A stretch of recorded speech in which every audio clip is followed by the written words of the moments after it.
Hi everyone, welcome to my channel or welcome back. My name is Stacy. I am the Pleiadian Awakener. So today let's talk about July and what is happening in July and how it is going to impact each and every one of us.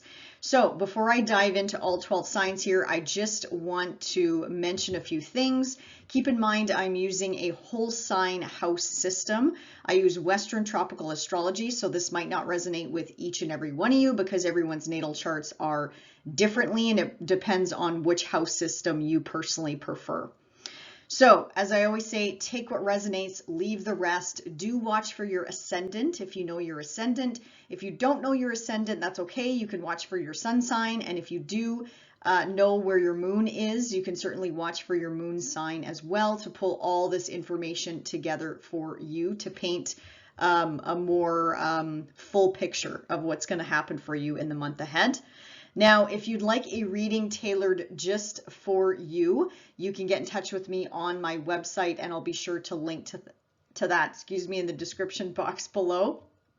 So just before we dive in here, I just want to review some highlights here for the month of July specifically. So some of these things we're going to talk about in each and every sign, but some of these I will not be talking about. So I just want to make sure I mention them here. Now, of course, we're going to be talking about the lunations for the month. We have a full moon in Capricorn and we have a new moon in Cancer, and both of these moons are being really nicely aspected by some of the big heavy hitters in the sky. So I love the lunations this month. They are really well supported. Now, Venus is going to be stationing retrograde on July the 22nd at 28 degrees of Leo. I will not be talking about this for each and every sign because I made a separate video about this. I'll be sure to link to that in the description box below.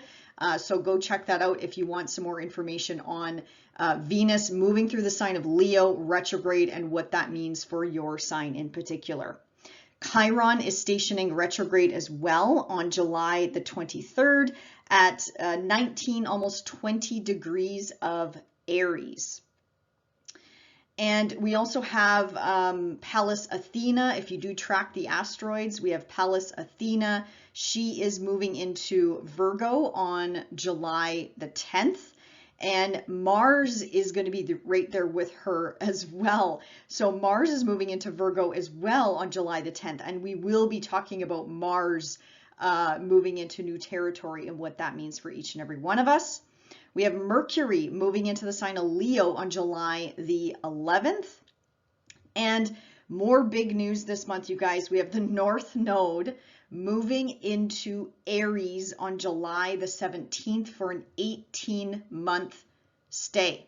Now, again, I'm not going to really touch upon this in these videos because I made an entire video on the nodes of the moon switching into Aries and Libra. So again, I'll link to that in the description box below and you can check that video out if you want. Really interesting. I love talking about the nodes. I love experiencing, eclipse energy, even though it can be chaotic at times. But yeah, the nodes of the moon, this is very karmic, destined, fated energy that's going to be energizing at least a couple areas of our lives starting, well, technically this started in April, but officially they move into different new territory this month.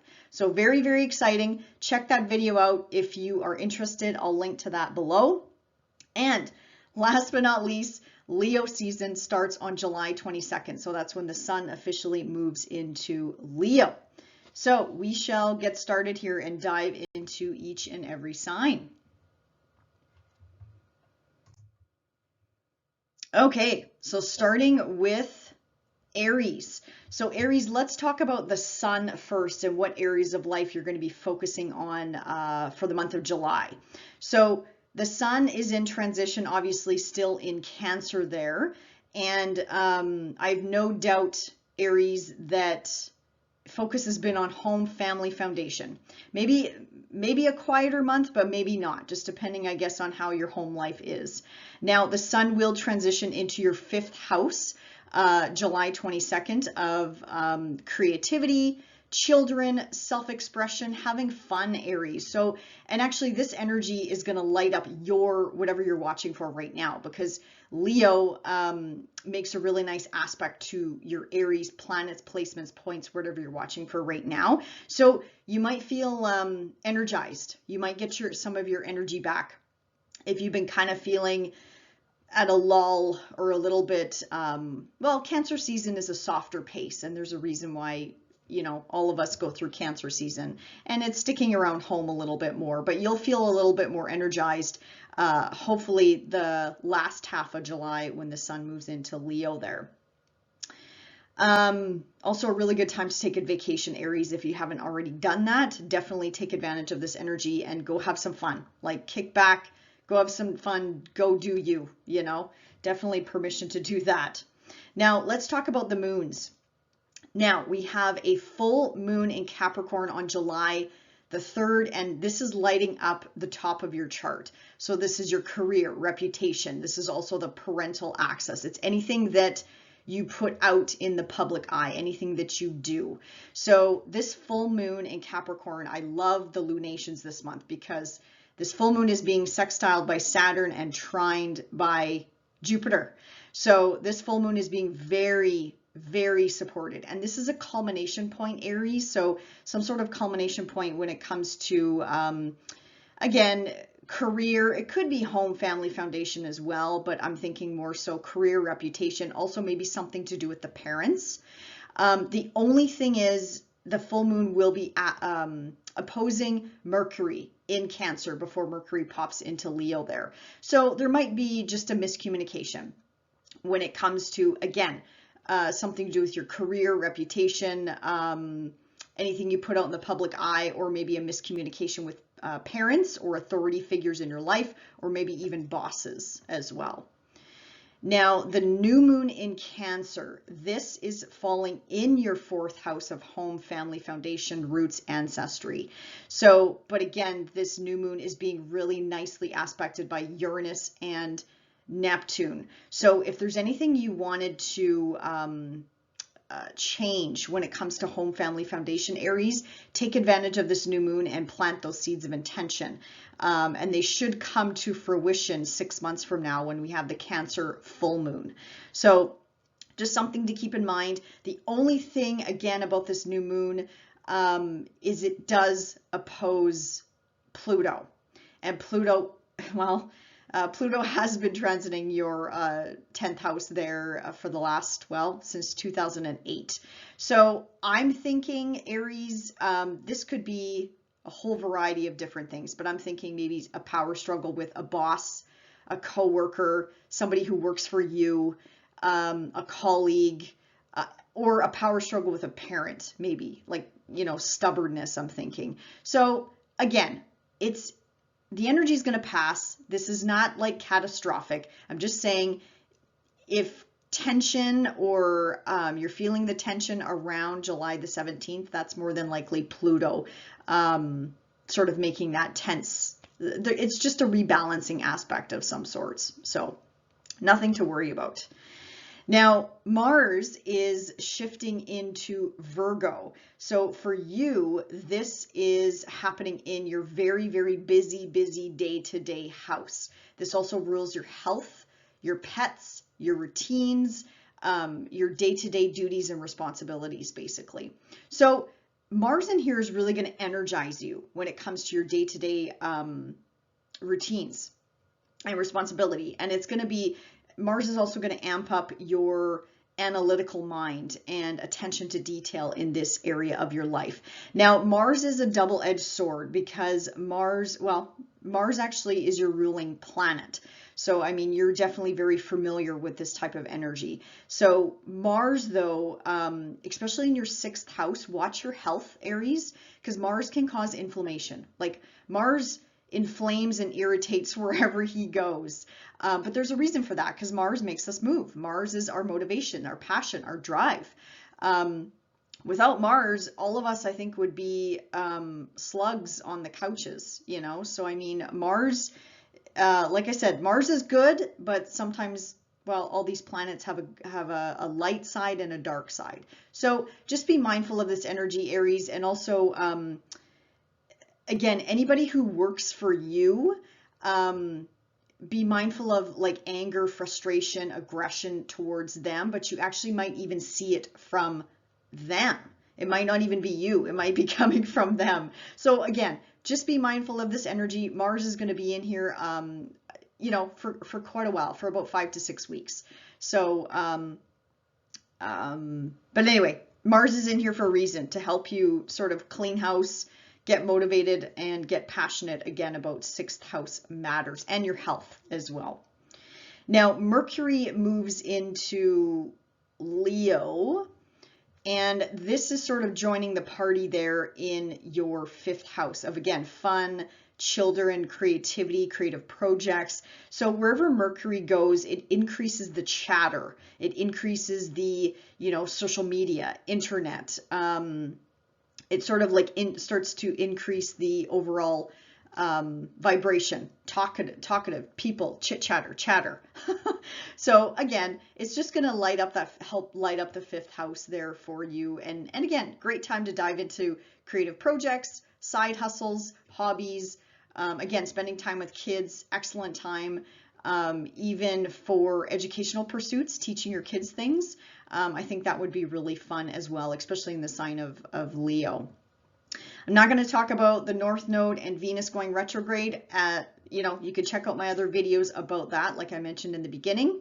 Now, just a couple highlights here for the month I want to mention for you specifically is, okay, going back to Mars. Now, Mars is going to be trining that North Node in Taurus just before the North Node moves into Aries there. And this is at 0 degrees. That's such a potent degree point. So, and this is a trine aspect. And I love talking about the nodes because it's very, very faded karmic type of energy. And this is a supportive aspect, Aries. So for you, I'm thinking it's obviously a connection with money, work, resources, how you earn money, how you make money, and it's connected there to that 6th house of day-to-day work, duty, responsibility. So again, pay attention to what happens around the 11th of July, give or take a few days before and after. Whatever happens is going to be very faded, and I'm looking at the positive side of this because it is a trine aspect. So, I mean, I think this could be really excellent blessings for you, Aries, when it comes to any sort of resources and money coming in for you. Now, a couple, I'm going to say, more interesting, challenging aspects the latter half of July here. Now, we have Mars opposing Saturn, and the reason why I'm mentioning this aspect is because we have the 2 malefics squaring off, and this is your planet.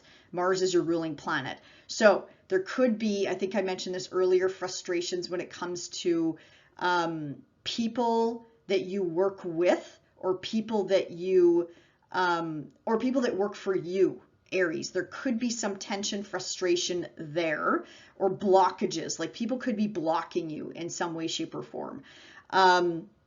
Again, watch your health. This could be a health thing. This could be something to do with your pets. Basically, this could be a lot of different things, Aries, because this is the 6th house is such a big, heavy house. This could even be you blocking yourself with Saturn there in a like a psychological hidden part of your sky. So, I mean, you might not even realize it. It might be like a subconscious block that you have to work through. Now, again, this transit's going to pass because Mars is going to obviously move on. But I do have to mention it because, you know, I do pay attention when the malefics make certain aspects to each other, because it's definitely going to make us rebalance something in our lives. Now, another faded karmic transit here is the North Node in Aries is going to square off to Pluto. And this is going to take us well into August because this is such a slow moving, well, Pluto and the nodes are pretty slow moving. So anyway, this is extremely karmic, Aries, extremely karmic, especially for you because the nodes are moving into your sign. So Aries, this can happen in so many different ways. This could affect you personally, professionally, something to do with career, again, work. This could be partnerships in love, business, or a friendship, or this could even affect your home life. So something to do with your family, siblings even, and maybe even something to do with your parents or something to do with authority figures in your life. And again, whatever happens, because we're dealing with the nodes, it's karmic. So this energy is ready or not, here I come. I don't care if you're ready or not. You got to move. Like, this is a moving aspect. This is going to make you move. And it is hitting some really important angles of your chart, Aries, but if anyone can handle it, it's definitely the cardinal signs, and you are a cardinal sign. Plus, on top of that, you're a fire sign. So I have no doubt you are going to harness this energy. You're going to take action. You're going to create some blessings in your life, Aries, you know? So I think it's going to be a wonderful month. But again, just something to pay attention to. What's going to happen, you know, what's going on in your life for the month of July and into August. And take note of that, because again, this transit will be coming around for another chapter, you know, later on at another point when the nodes are making an aspect to Pluto. So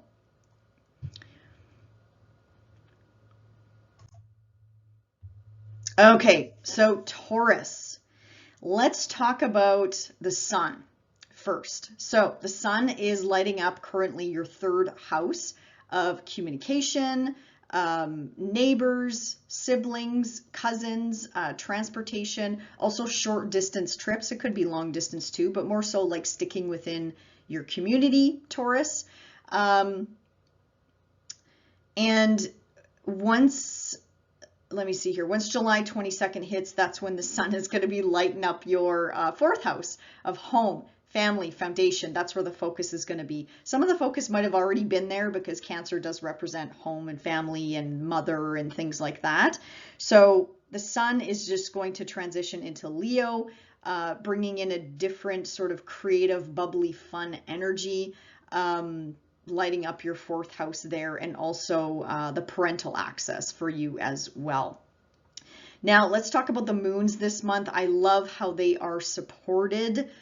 Both of them are supported very well this month. So the full moon in Capricorn on July the 3rd, this is a culmination point, and this is up in your 9th house, Taurus. So this has something to do with education. Maybe you're graduating from something, or you're wrapping up some sort of course or lessons or books or something like that. This could also be a legal matter that should be wrapping up at this time, Taurus, or you know, taking a next step in the right direction for you. This could also be dealing with people from different cultures, different, like international, dealing with international matters, citizenship, things like that. Anything that pushes you outside of your comfort zone, Taurus, this is coming to a culmination point. Now, the full moon is being nicely aspected by Saturn and Jupiter. So something concrete, something should materialize here for you in a very good way. Now, the only thing is the full moon opposes Mercury before Mercury hops into Leo there. So I'm thinking a miscommunication, especially in your communication sector there, access there. So this could be a miscommunication or technology blip, or flights being delayed, or travel being delayed, or you didn't read the fine print, or something like that. Again, not the end of the world. It is what it is. You'll survive, Taurus, but I just thought I would mention that.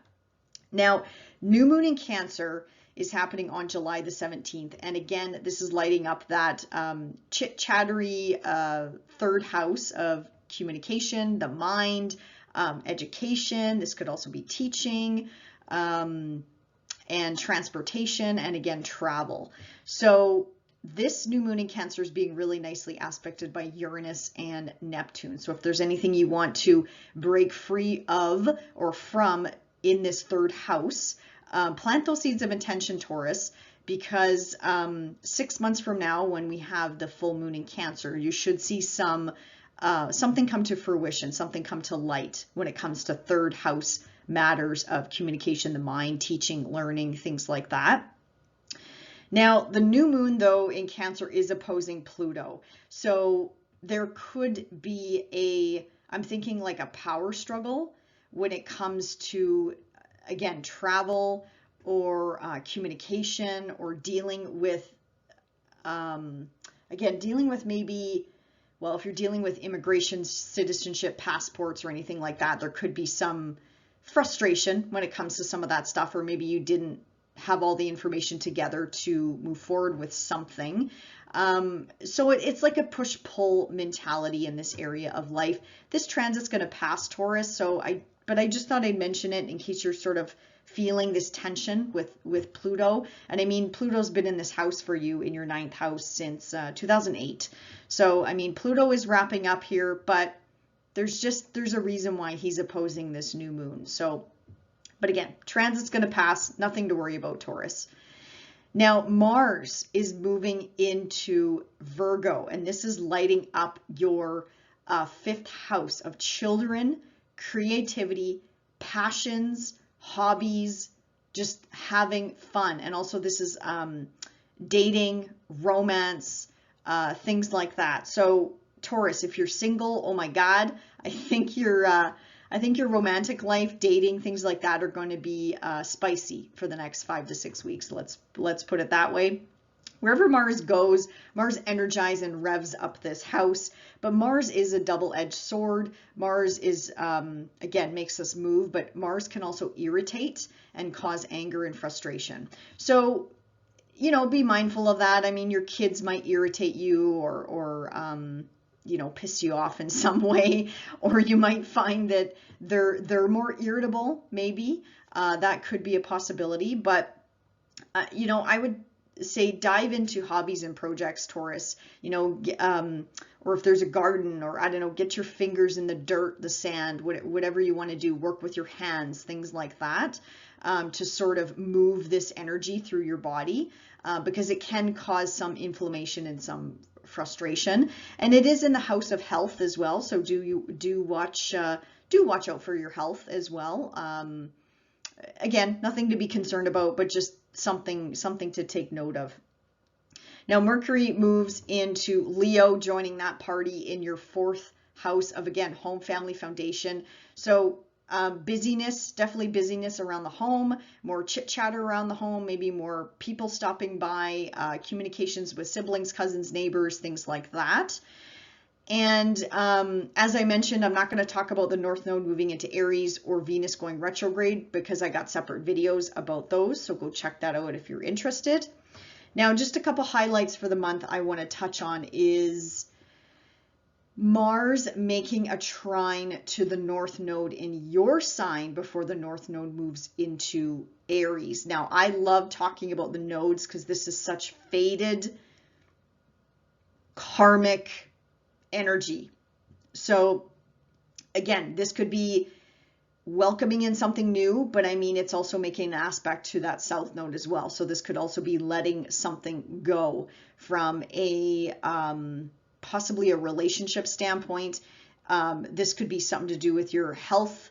I'm going to be honest, Taurus, being in your 1st house, this could affect anything, your career, work, relationships in love, business, or friendships, something to do with your children, maybe pregnancy, maybe expanding your family in some way, shape, or form. But this is, I think, a blessed aspect, because it is a harmonious aspect there in your 1st house. It's kind of like almost like a gift before the nodes officially move into Aries. So I'm curious what happens for you around the, well, middle of July, give or take a few days before or after the 11th. Now, a couple interesting aspects here. We have Mars opposing Saturn at the latter half of the month. Now, this could be frustrations, roadblocks, blockages, delays. This is coming from possibly your friends, Taurus. Friends, groups, associations, memberships that you belong to could cause some frustration, delays, whatever the case may be. And again, I mentioned your kids.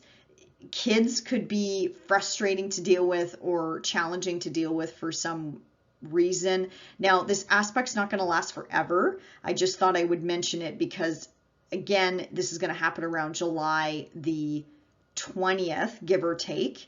And it's a rebalancing in your 5th house and 11th house there. So I just wanted to put it out there, and everyone can be mindful of this energy. And right on the heels of that, we have the North Node in Aries squaring Pluto. Now, this is really karmic, intense energy. And I don't know, I'm personally excited for this just to see what sort of story unfolds here for each and every one of us. Now, for you in particular, Taurus, this is, I mean, again, Pluto's been up in your 9th house since 2008. So again, something to do with pushing you outside of your comfort zone for a reason, for your own highest good. Again, something to do with dealing with people from different cultures, different backgrounds, higher education, teaching, learning, traveling, the legal system, anything to do with that. And the nodes are kind of, well, the North Node is moving into more of a quieter psychological aspect of your chart. And then the South Node there is moving into more of a busybody area of your life. But this is where you got to let something go. So this is going to be really interesting, Taurus. You'll have to let me know what comes up for you. And I mean, wait till the end of August. Like, this energy is going to be with us for quite some time because Pluto is so slow, and the North Node is obviously not a fast moving body in the sky as well. So again, just some aspects to be mindful of the latter half of July. Okay, so moving on to Gemini.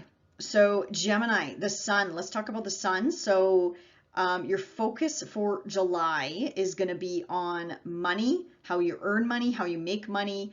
And this is also your values and also your material possessions, Gemini. So that's where the focus has been on. Now, starting July 22nd, the sun is going to shift into your busy communication sector. So travel, transportation, siblings, cousins, neighbors, that house is going to be lit up. Also relatives as well. So yeah, you're in for definitely a busy July, I'm going to say, Gemini. But that's good. You know, I think this is going to lift up your spirits definitely, because Leo is making some really nice opportunity aspects to your Gemini placements, depending on what you're watching for right now. Now, the moons this month, I love how they are being aspected. So the full moon up there in your 8th house of other people's money and shared resources. Now, this full moon is being really nicely aspected by Saturn and Jupiter. So you should see some tangible results here, Gemini, in some way, shape, or form, or your partner is going to, their income is going to increase, or they're going to get an inheritance or something like that, that you will benefit from. So that is beautiful, beautiful energy. But this is a culmination point. So this is something coming to a head. Something taking shape, taking form, so to speak. Now, the new moon in Cancer, this is being really nicely aspected by Uranus and Neptune. So, sorry, one thing I forgot to mention, I just realized. The full moon in Capricorn is going to be opposing Mercury, your ruling planet, just before Mercury pops into Leo there. So there might be a miscommunication. So if you're getting an inheritance or something to do with taxes, loans, debts, shared resources, there just might be a miscommunication. So I apologize. I almost forgot to mention that there. Again, nothing to be concerned about, but there's just something we're all missing when it comes to this full moon. Because again, it's going to shed a light on something, and there'll be, again, I think it's going to be a miscommunication, or you don't read the fine print or something like that. I mean, it's not the end of the world here. Okay, so going back to the new moon in Cancer being really nicely aspected to Uranus and Neptune. So if there's anything in your 2nd house of money there, earned income, your values, material possessions, anything you want to break free of or change, this is the time to do it, to plant those seeds of intention, Gemini, and then something will come to light, come to fruition 6 months from now. Now, the only thing is this new moon is opposing Pluto in your 8th house. And you know all about this energy because you've been dealing with Pluto since 2008 in this sign. And then Pluto recently backed into this sign just to wrap up business, unfinished business. So, and this is again a quick moving transit, but it has something to do with clearly money, how you earn money, how your partner earns money. It could be shared property, resources, material possessions. Again, taxes, debts, loans. I'm thinking this could be a power struggle, whether it's with the government, with a partner, again, something to do with shared resources, money, how you earn money, your values. Pluto is trying to teach all of us something here. So again, this transit's going to pass, Gemini. I'm not trying to do doom and gloom. I just want you to be aware of this rebalancing that needs to take place in your financial houses. Now, Mars moving into your 4th house. Wow, Gemini, if you want to do renovations, if you want to move, now is the time to do it. Mars is going to light a fire under your behind for the next 5 to 6 weeks. So take advantage of this. Now, Mars, I love working with Mars, but Mars can be a double-edged sword because Mars irritates and inflames wherever he goes. So keep in mind, arguments, squabbles, anything like that under your own roof, wherever you live, okay? So this could be with a partner, with your kids, with family, relatives, I don't know, whoever you live with, there could be some anger and frustration coming out of the closet here. So just be mindful of that, Gemini. And again, it could be you being like irritated, agitated, or you could notice it from other people. So just be mindful of this energy. But again, really good energy. I like focusing on the positive side of these planets and use this energy, Gemini. Move the energy out of your body. Stick your fingers in the ground, do some gardening, beautify your home. This is an excellent time to do that, Gemini. So have at her. Have at her. Now, Mercury moves into Leo, just giving some more energy to that 3rd house. So the chit-chatter house, communication, social media, the internet, traveling, you know, focus is going to be on the community for you and siblings, cousins, neighbors, relatives, maybe gatherings, family gatherings, things like that. I'm not going to talk about the North Node and Venus going retrograde. You can check out my videos if you're interested. I dive a lot. I provide a lot more information in those videos if you want to check those out. Couple highlights for the month I want to mention though. Mars trining the North Node in Taurus before the North Node moves into Aries. This is a very harmonious aspect. But with Mars in the mix, I don't know. Like it's you just don't know what you're going to get sometimes with Mars and the nodes. Like this is fate, destiny, karma at its finest. So for you, Gemini, this could be something, I feel like the North Node, this is an aspect of like a gift for all of us before the nodes shift into new territory. It's a hidden house. So maybe it's, you know, something psychological. You might be conscious of it. You might not be conscious of it until later on down the road, perhaps. But I mean, Mars being in your 4th house, maybe it's just time to move. It's time to move the energy in your home, maybe do some feng shui, maybe redecorate. Again, renovations are highly supported. So it could be a lot of different things, Gemini, but I just wanted to throw that out there. Just be mindful of what happens around July the 11th. Again, I think this is a blessing because it's a trine. It's not a square or anything like that. And I think it maybe will be a surprise, a gift. Now, the latter half of July, a couple things I want you to be mindful of. Mars opposing Saturn up in your 10th house of career. So Gemini, do watch out for frustrations on the home front, as I mentioned, with kids, with family members, parents, authority figures, bosses, people that you work with. You might even find that people at work are blocking your progress. You're not moving ahead fast enough, or you want to get something done and I don't know, a boss is blocking you, or a VP or somebody in higher authority is like roadblocking you in some way, shape, or form. Or it could be coworkers. It could be people that you're working with. So just be mindful of this energy. It's going to pass, but when the malefics, stand across the sky from each other, I definitely take notice of possible frustrations that could be coming up again around middle of the month, around July the 20th. Now, another interesting aspect here is the North Node is going to square off to Pluto. Now, this is really interesting. This is like karma, destiny, fate at its finest here, Gemini. And this is like, ready or not, here I come. I don't care if you're ready or not, because that's Pluto, and that's the nodes too. It's wild card energy when you're dealing with the nodes. That's why I love the nodes, because you just don't know what you're going to get. And again, I always like taking this energy higher to a positive level, because all of these planets at the end of the day are working for our highest good. So for you in particular, Gemini, this could be something to do with friendships, friendship circles, groups, memberships, associations that you belong to, humanitarian efforts. And again, Pluto is up there in your big money house. So shared resources, property, inheritance, your partner's money, debts, taxes, loans. Something's going to give here. Something is going to make you move, basically. And it's going to be very, very karmic, very, very fated.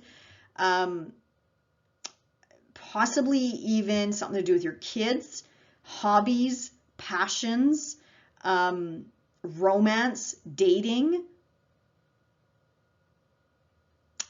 Yeah, this will, again, it's pretty hard to predict exactly what's going to happen, Gemini, but again, I'm just trying to throw out some ideas here of what you can maybe expect with this energy. And this energy is not a quick pass. So this energy is going to be with us, I think, until the end of August. So again, just be mindful of this energy. You might be feeling this already. All of us might be feeling this sooner than later. But it's there, it's fated, it's karmic, it's meant to be. So just be mindful of this energy. Very exciting, definitely exciting energy. Cancer. So Cancer, happy birthday. If you are celebrating this month, I want to wish you a very happy birthday and a wonderful, fantastic year ahead. So let's start with talking about the sun. So the sun is obviously lighting up your first house of, self-expression, who you are, your personality, your body, your physical body. You could be beautifying yourself, pampering yourself this month. So keep doing that, Cancer, absolutely. Now the sun, once the sun moves into Leo, the focus is going to go on money and your values and your material possessions, and also how you earn money. So that's going to be the focus for the month of July. Now the moons, I love this month.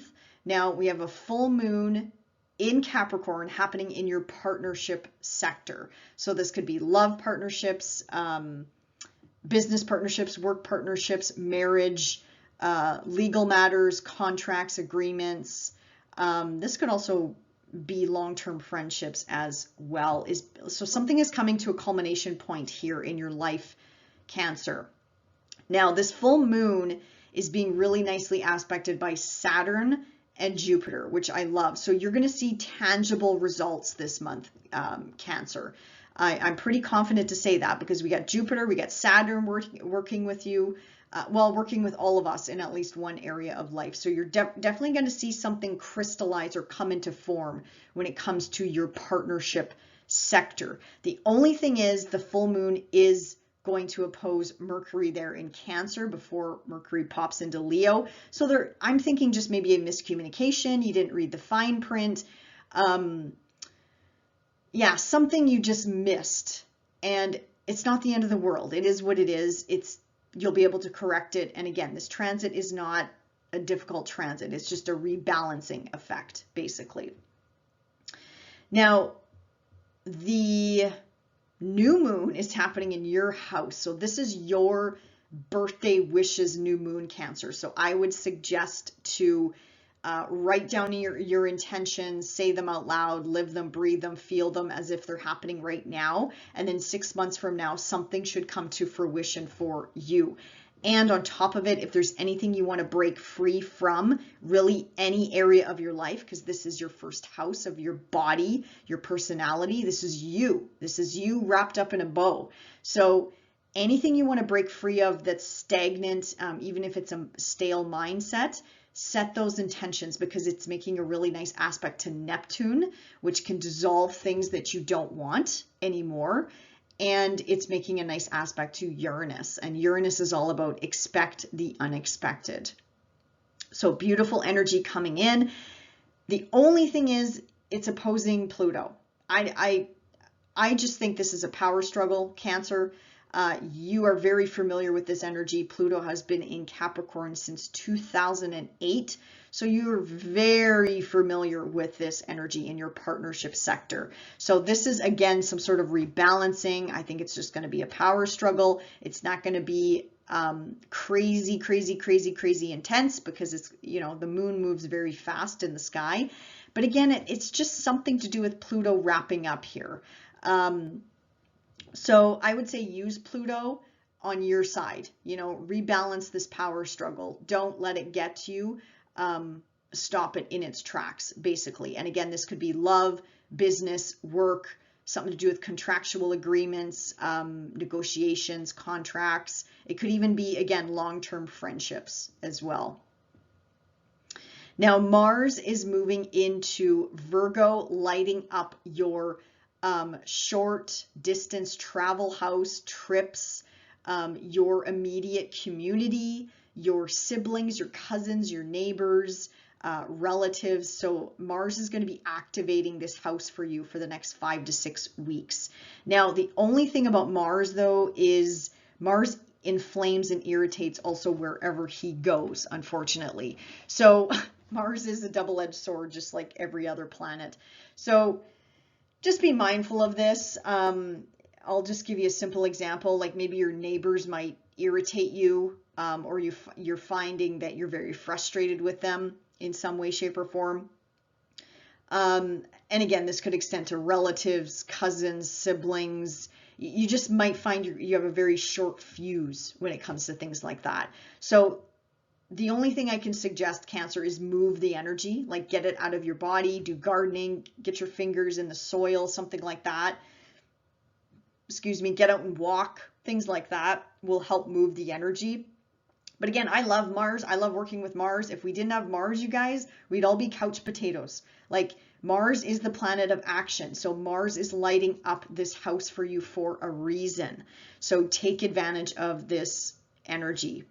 Now, Mercury moves into Leo, again, activating that second house of money, your values, your material possessions, and how you earn a living. So Mercury is just going to activate the communication aspect here, more chit chatter, more just infusing this house with more energy and activating your money access here.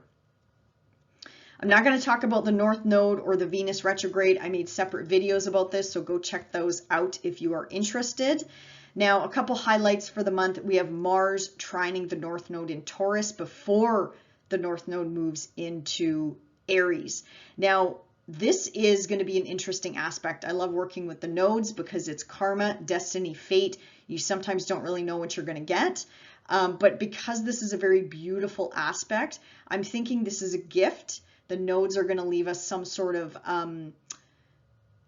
action-oriented gift in at least one or more areas of our life. Now, for you, this is in your friendship sector. Friendships, groups, associations, humanitarian efforts that you belong to. And then again, Mars is down in your third house of communication, siblings, cousins, neighbors.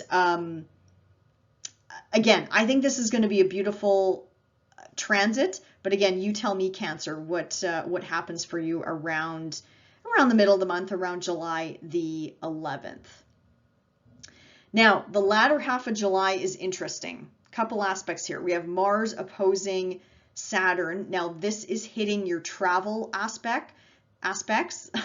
This is hitting possibly legal matters, dealing with people from different cultural backgrounds. This could be citizenship, immigration matters, like traveling overseas. there could be some frustration and delays here. So just be mindful of this energy. Again, something to do with frustrations or blockages from siblings, cousins, neighbors, relatives, things like that. This transit's going to pass, but I just want everyone to be mindful of this energy, because these are two malefics that are going to be asking you to rebalance something in this axis, this area of your life. So just be mindful of this energy. And the other heavy hitter here is the North Node is going to be making a square to Pluto. This is, again, very karmic, very powerful, very faded energy. So now for you in particular, Cancer, this could play out with regards to your career, your public reputation, your it's interesting. I just heard marriage. Yes, marriage is definitely a possibility as well. Parental access, something to do with your parents as well. Now, again, Pluto in that relationship house. So yeah, this could be marriage agreements, contracts, negotiations, anything to do with partnerships, love, business, or long-term friendships. This could be letting go of a home, something to do with home, family, foundation.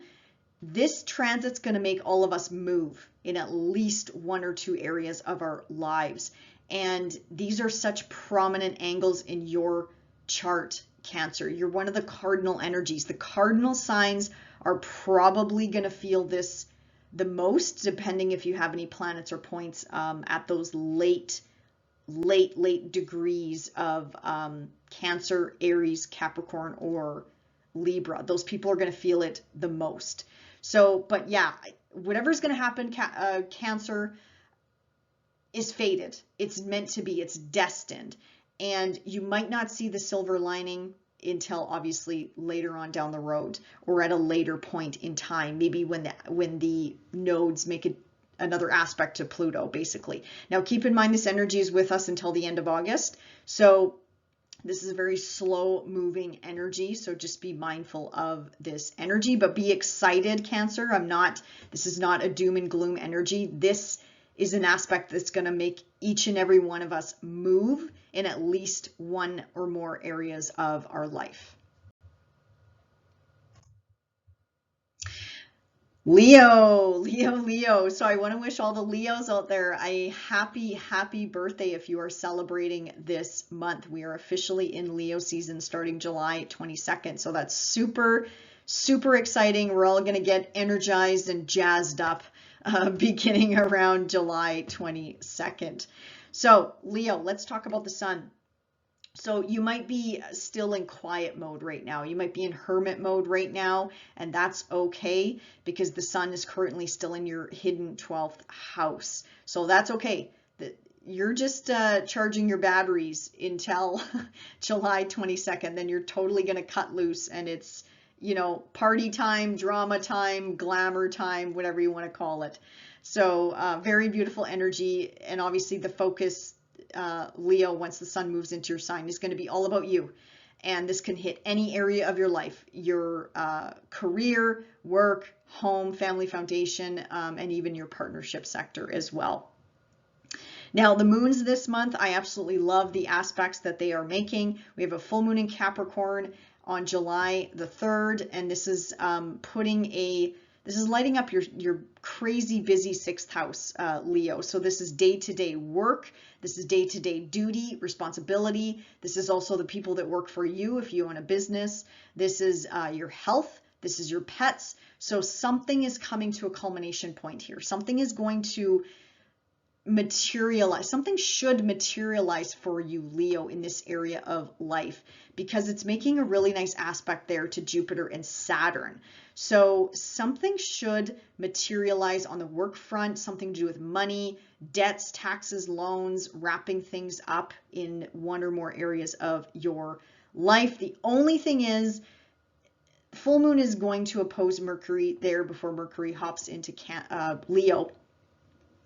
So I'm just thinking this is going to be a miscommunication, Leo, not the end of the world, a tech glitch, miscommunication, you didn't read the fine print, something like that. So just be mindful of that energy. I feel like it's just going to be a bump in the road or a hiccup, nothing crazy, nothing too dramatic. Now, this new moon in Cancer in your hidden house there, I love this new moon too because it's being very well supported by Uranus and also by Neptune. So Leo, if there's any subconscious mindset that is blocking you or holding you back or anything psychological, this is the new moon to plant those seeds of, okay, I need to let this go. I need to let this crappy mindset go. I need to move on and be a new me, basically. That's just one example of how you can use this energy. And then when the Cancer full moon comes around, approximately 6 months from now, you should see something materialize. You should feel more free, like you let something go from a psychological standpoint. The only thing is, this new moon is opposing Pluto in Capricorn there. You're very familiar with this energy, Leo, because Pluto has been in Capricorn since 2008, restructuring your day-to-day, duty, responsibility, diet, health, routine, pets, you name it. I can keep going on. Your work, people that work for you, business, things like that. So Leo, I'm thinking this might just be a power struggle, or something to remind you of, like Pluto's like, hey, don't forget about me. I'm here for a reason. I'm here to wrap crap up. So do the work, Leo. Like, it might just be a reminder of that. This is a quick moving transit, but it is tied to that new moon. So again, I would say use this power, use powerful Pluto to let something go once and for all, you know, and then Pluto moves out of this sign in 2024 for, well, for all of us, and moves on, in your case, to the 7th house. So, and I'm not going to talk about the North Node in Aries or Venus going retrograde in your sign. Check out those videos. I made separate videos about this if you are curious for more information about that. And a couple highlights for the month I do want to mention. Mars is trining the North Node in Taurus. And this is at 0 degrees. This is at such a critical degree point, Leo. And I love taking all this energy higher. I love working with the nodes because you just don't know what you're going to get. It's wild card energy, similar to Uranus. So for you, Leo, I'm going to say something to do with money, resources, financial opportunities, your values, your worth, and then something to do with your career. It's like the North Node is going to leave you one last gift before moving out of your 10th house: a career, public reputation, your status in society, or also maybe even something to do with your parental access. Something's coming to a close. And with Mars there, I feel like, well, I'm hoping for all of us, it'll be like a gift, like just one final parting gift. And for you, yeah, it's lighting up your financial house there, and it's lighting up your career house, Leo. So just be mindful of that energy around the 11th if anything materializes for you. Now, the latter half of the month, we have Mars opposing Saturn up in your, well, again, this is in your money houses, Leo. So this is just a rebalancing, but we have the two malefics squaring off, or not squaring off, opposing each other. So there could be some delays, blockages when it comes to shared resources, taxes, debts, loans, inheritance, shared finances and property. This could maybe even be your partner's money. There's like some sort of restriction or delay around their money, possibly. So just be mindful of this energy. It will pass, like this too shall pass, Leo, but I just wanted to mention it here because, you know, when we're dealing with the malefics, there's a reason why they're asking us to rebalance something in our life. And for you, it's hitting that financial sector of your life. Now we have the North Node in Aries making a square to Pluto. This is really interesting. This is extremely karmic. This is extremely fated. This is extremely powerful. This is Pluto and the nodes saying, look, Leo, I don't care if you're ready or not. I'm going to push you. I'm going to push you out in the spotlight. I'm going to push you with your day-to-day work. I'm going to push you to start that business. I'm going to push you to clean up your damn health. You know, take care of your body. So these are just some examples, Leo, but this has something to do with your communication access. So the internet, social media, this could also be traveling. This could be pushing yourself outside of your comfort zone. This could be citizenship, immigration, moving to a different country, or just traveling abroad. This could be something, letting go of something to do with siblings, cousins, neighbors, your community, like leaving something behind so you can reach for the stars, Leo. So you are being challenged. And some of this could be psychological as well. So you might not even be conscious of it, but you'll feel it. Anything psychological, you'll feel something is off or something is working in the background for you. So again, this is not a doom and gloom aspect, but one thing I like about squares is that they're going to make us move. They're going to make us take action. They're going to force us to take action. And we're dealing with the nodes and we're dealing with Pluto. This is just a recipe for karmic intervention. This is fate, destiny stepping in and saying, okay, Leo, boom, you're out in the spotlight. Make some changes. Do this, do that, whatever the case may be. So I'm excited personally for these aspects, Leo. I'm trying to get people excited about this. I'm not trying to doom and gloom this energy because, again, all these planets work for our highest good, and I want everyone to keep that in mind, even if we don't see the benefits right away.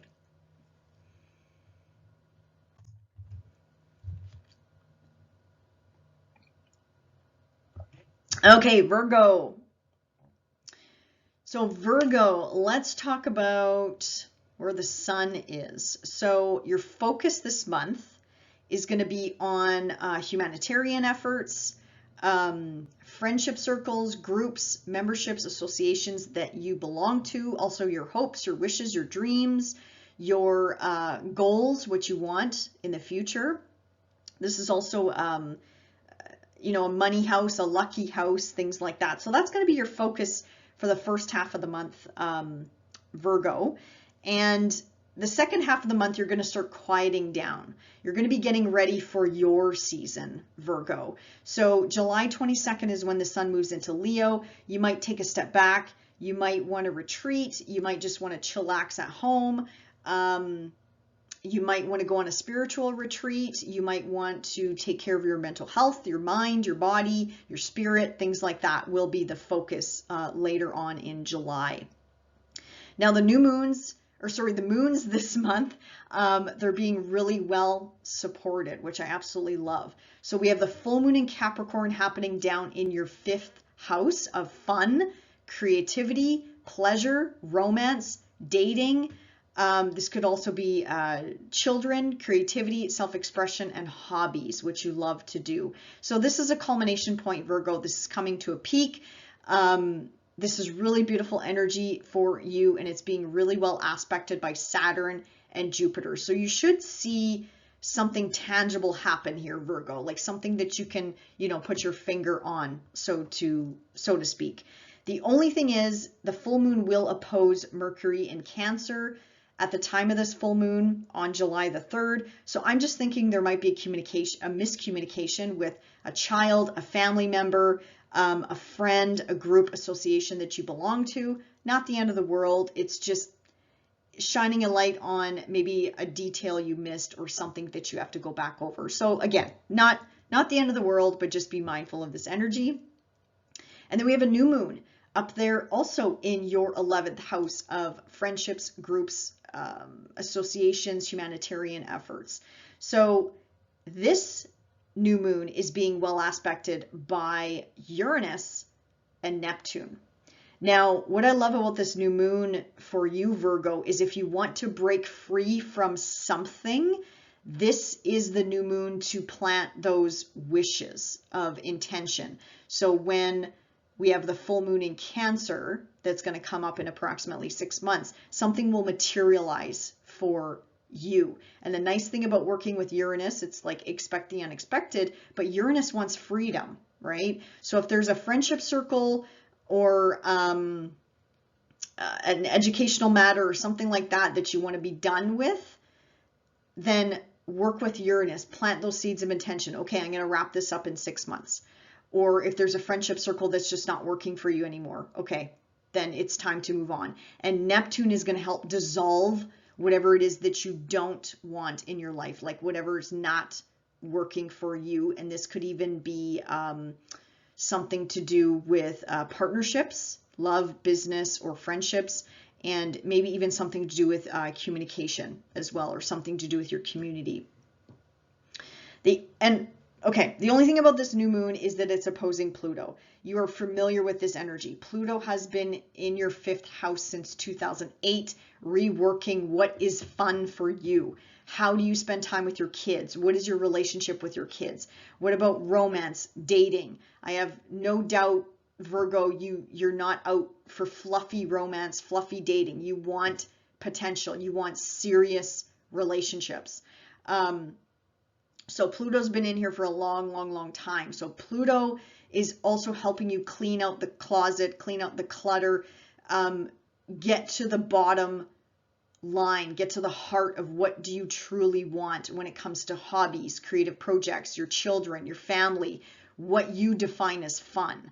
And it's helping you, declutter friendships, friendship circles, groups, memberships, associations that, maybe you need to let go of.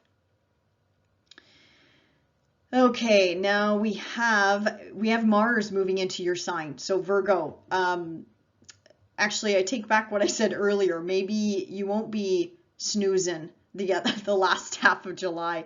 So wherever Mars goes, Mars activates us. Mars wakes us up. So this is your 1st house, Virgo. So Mars is definitely going to amp up your motivation, your passion, your drive, and it could really touch any area of your life. It could be work, it could be your health, it could be, well, I have no doubt Mars is going to definitely activate diet, health routines, or nutrition for you. But this could be, work, relationships, home, family life. This energy could touch any area of your life. I just recommend to move the energy. Don't sit with this energy, because this energy can really make you vibrate. And if you get angry and frustrated really quickly, which Mars can do in the 1st house, it can irritate that part of you. You got to move it. You got to move the energy. You got to get it out of your body. Do gardening or go for a walk or exercise or whatever the case may be. Get it out of your body. Keep in mind, Mars might inflame the body. So you might, swell up or something like that. You're more prone to bumps, bruises, stub your finger, crack your toe on the side of the couch, things like that. So do be mindful moving around when Mars is in the 1st house, and this energy is going to be with you for the next 5 to 6 weeks approximately. Now Mercury moves into Leo and joins the party there. So wherever Mercury goes, it sort of increases the chatter, but this is your quieter house, Virgo. So this could just be maybe activating or nudging you to maybe work with a counselor or a therapist if there's anything you want to talk about or get out on the table. This could be anything to do with subconscious mind, anything that's hidden. Maybe you want to do some reading, writing, work on that book, sort of behind the scenes. So that could be a possibility as well with Mercury in this more hidden house for you. Really good time actually to do a course, maybe do a course in private, or learn about metaphysical things or health things or things like that.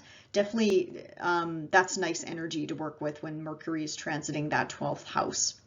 Now, I'm not going to touch on the North Node in Aries or Venus going retrograde in Leo. You can check out my 2 separate videos I made on those transits, so I'm not going to really cover them here. Just a few more transits, highlights I want to talk about for this month is Mars trining the North Node in Taurus. Now, again, this is lighting up you, Virgo, And the North Node was in Taurus there, or well, currently still is. But before the North Node moves away from Taurus, I feel like this is going to be some sort of gift, some sort of culmination point, some sort of action that maybe action-oriented gift that the North Node is going to be leaving you in your 9th house. This is legal matters. Maybe you're wrapping up an educational pursuit finally that you've been working on, say for the last year, year and a half. This could be immigration, citizenship, paperwork, passports, things finally coming through for you. That could be a possibility as well. This is the area of pushing yourself outside of your comfort zone, Virgo. So maybe this is just one final push, one final nudge from the universe saying, look, don't lose momentum here.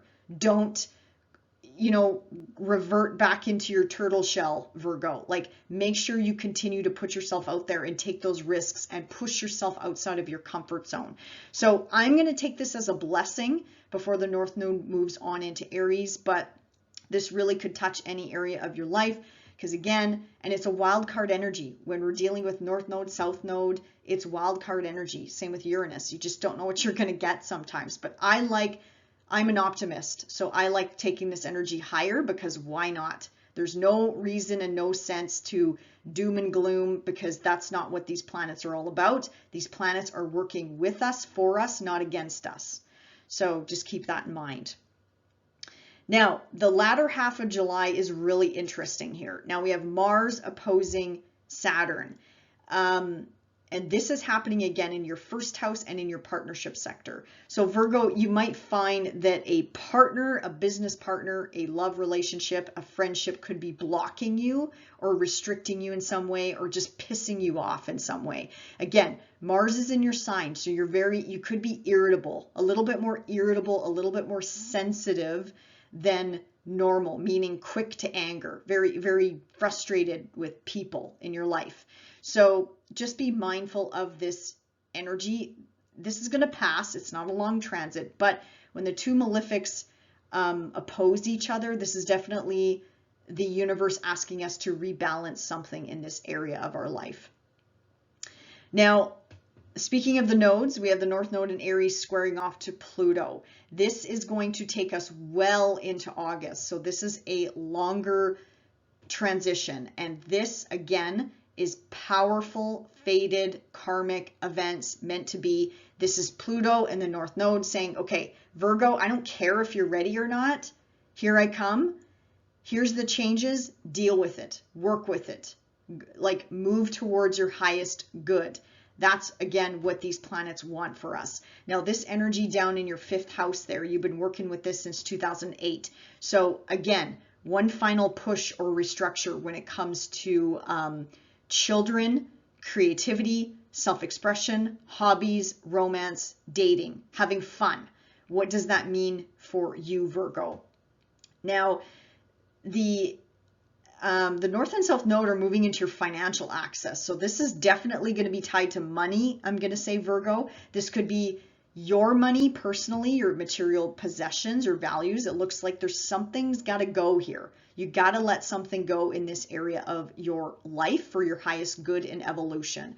Now, the North Node is other people's money. This could be your partner's money. This could be shared resources, property, taxes, debts, loans, things like that. So this, well, I'm just going to go out on a limb and say this has to do something to do with money, Virgo, definitely. And this aspect's going to make you move. And this could also be tied in with friendship circles, groups, associations, things like that. So again, nothing to fear, Virgo. It's just this aspect's going to make us move in at least one or more areas of our life. And again, this is the nodes. Wild card, you don't know what you're going to get, but you know it's for your highest good. You're moving towards your highest good, and something has to go. Don't hang on to something too tight, because trust me, Pluto will bring you to your knees and force you to let something go for your highest good and well-being. So take this energy higher, Virgo. I'm excited for all of us, and I'm curious to hear how this is playing out in everyone's lives.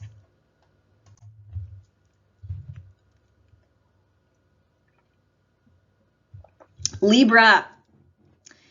Libra, so what do we got going on this month? So we have the sun currently lighting up your 10th house of public reputation, status, marriage.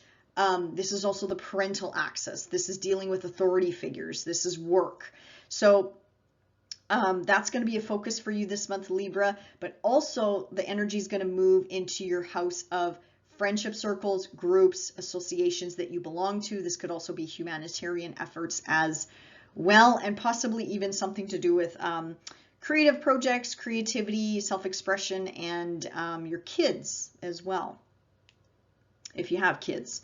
So let's talk about the moons, because they are really well aspected this month. So we have a full moon, Libra, down in your home and family sector. This is happening on July the 3rd. Again, this is hitting your parental axis. This is hitting the authority or authority figures in your life axis as well.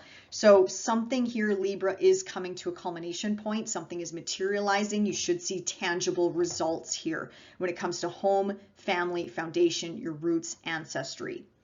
Now, this full moon is being really nicely aspected to Saturn and Jupiter. So that's why I'm saying you should see tangible results. And this is, could involve shared resources, could involve something to do with your work as well. Well, work, day-to-day habits, routines, pets, health, things like that. Now, the only thing is the full moon is going to oppose Mercury in Capricorn, now up in your 10th house. So this could be a miscommunication on the work front with a boss, with a colleague. If you own a business, this could be miscommunications from people that work for you, for example. Or this could be a miscommunication on the home front, family, foundation, or a miscommunication with your parents. Not the end of the world, but there's just something that you missed or you misinterpreted or something along those lines. This is just a rebalancing of communication when it comes to this axis in your life. Now we have a new moon in Cancer, again, up in your house of career, public reputation. So again, this new moon is being really nicely aspected to Uranus and Neptune as well. Plant those seeds of intention, Libra. What do you want to manifest when it comes to your career, public reputation, status? Could also be something to do with parental figures in your life. What do you want to manifest? What do you want to bring into form 6 months from now? That's when you should see results from this new moon. Anything that is happening around July the 17th.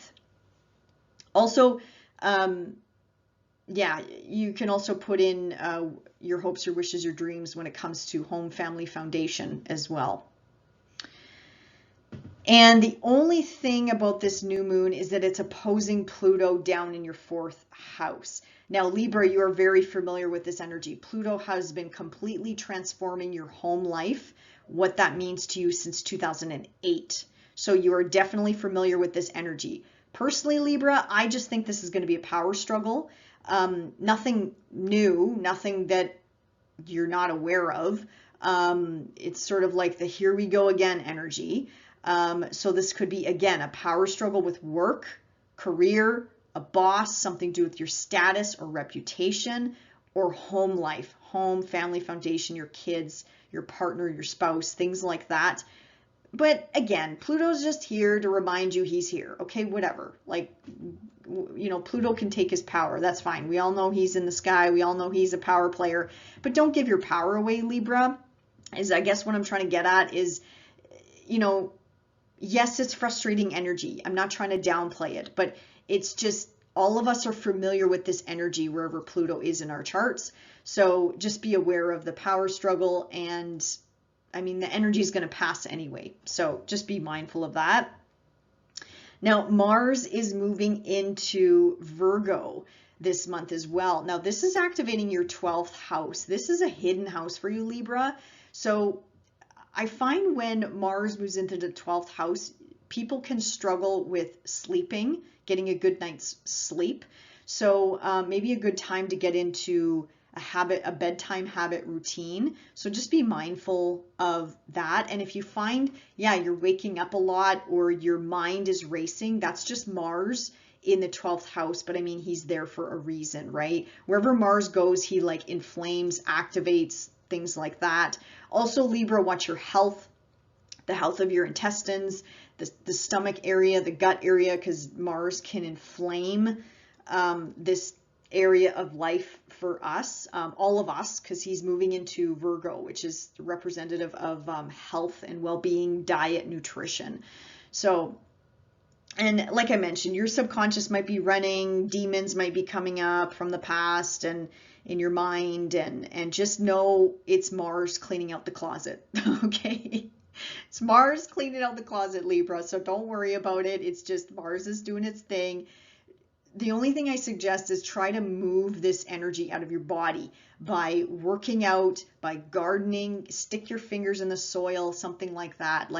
Like move it out of your body. Talk to somebody, Libra. Like you are the relationship sign. So talk to a counselor, talk to a trusted friend, talk to a sibling, whatever the case may be. Get it out of your body in some way, shape, or form. Do not hold in that Mars energy, because it's just gonna inflame your insides, basically, energetically and possibly physically as well. Now, Mercury moves into Leo. So again, this is going to increase the chit chatter of friendship circles, groups, associations that you belong to, humanitarian efforts. So wherever Mercury goes, it increases the busyness of our lives. So that's really beautiful energy for you, Libra. I think you'll really enjoy that.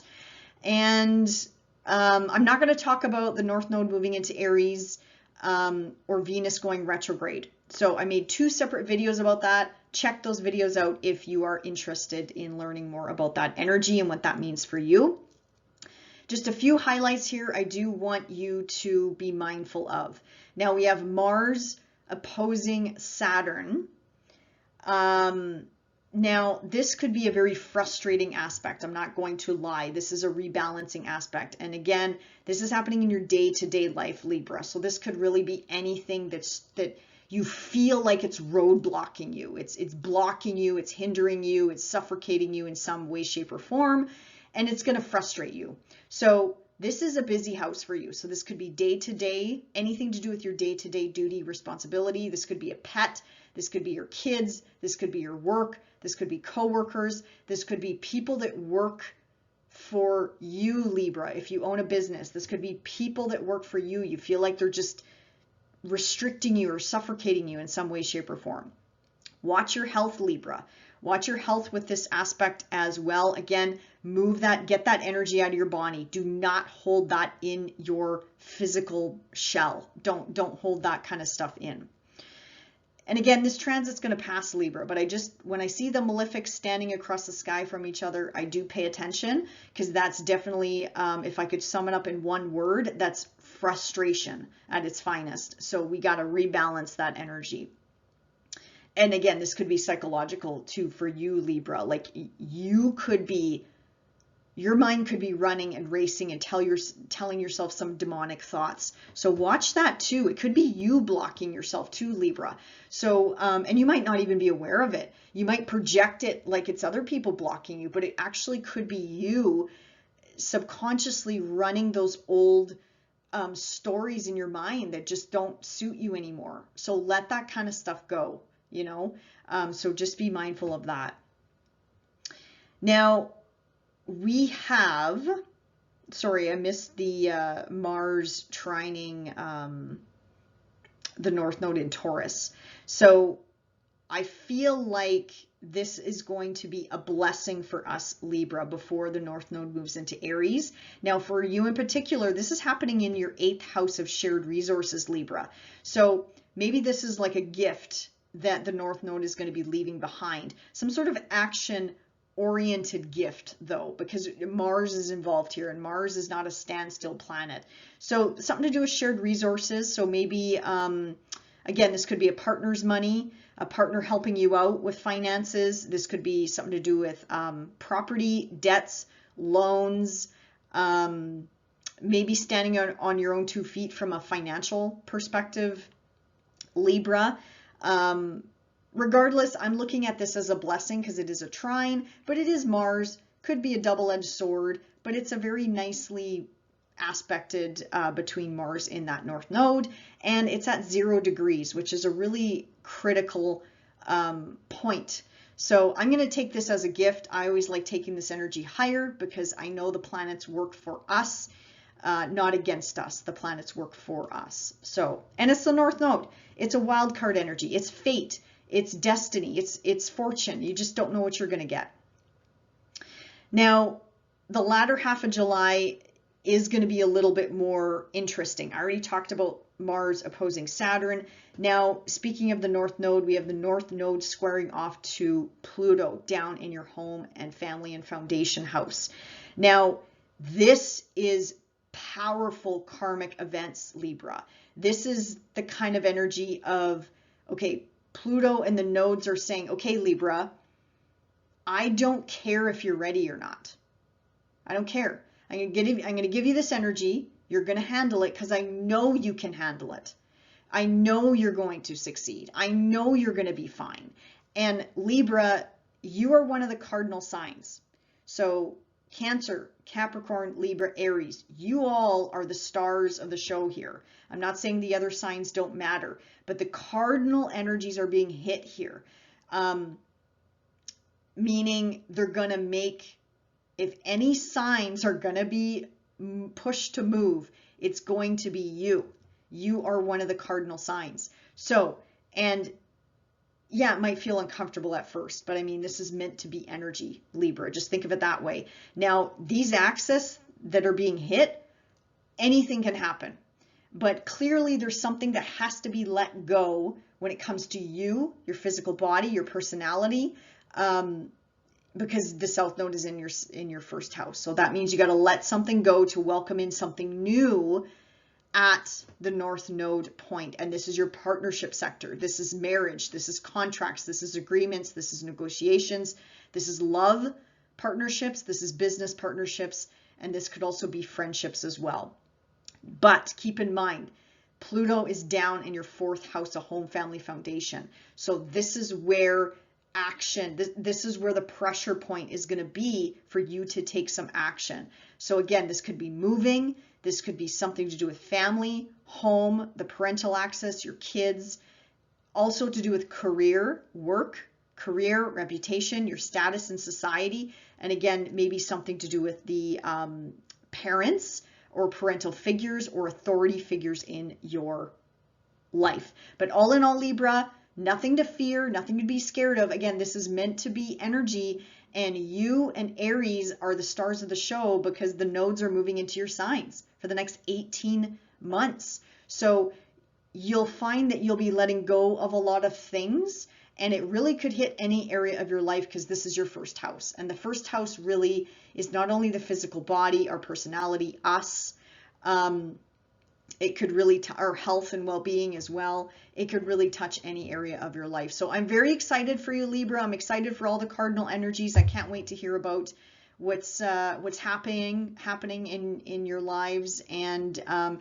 keep in mind, this energy is going to be with us till the end of August because Pluto and the nodes do not move fast at all. So this energy will be with us for at least a couple months.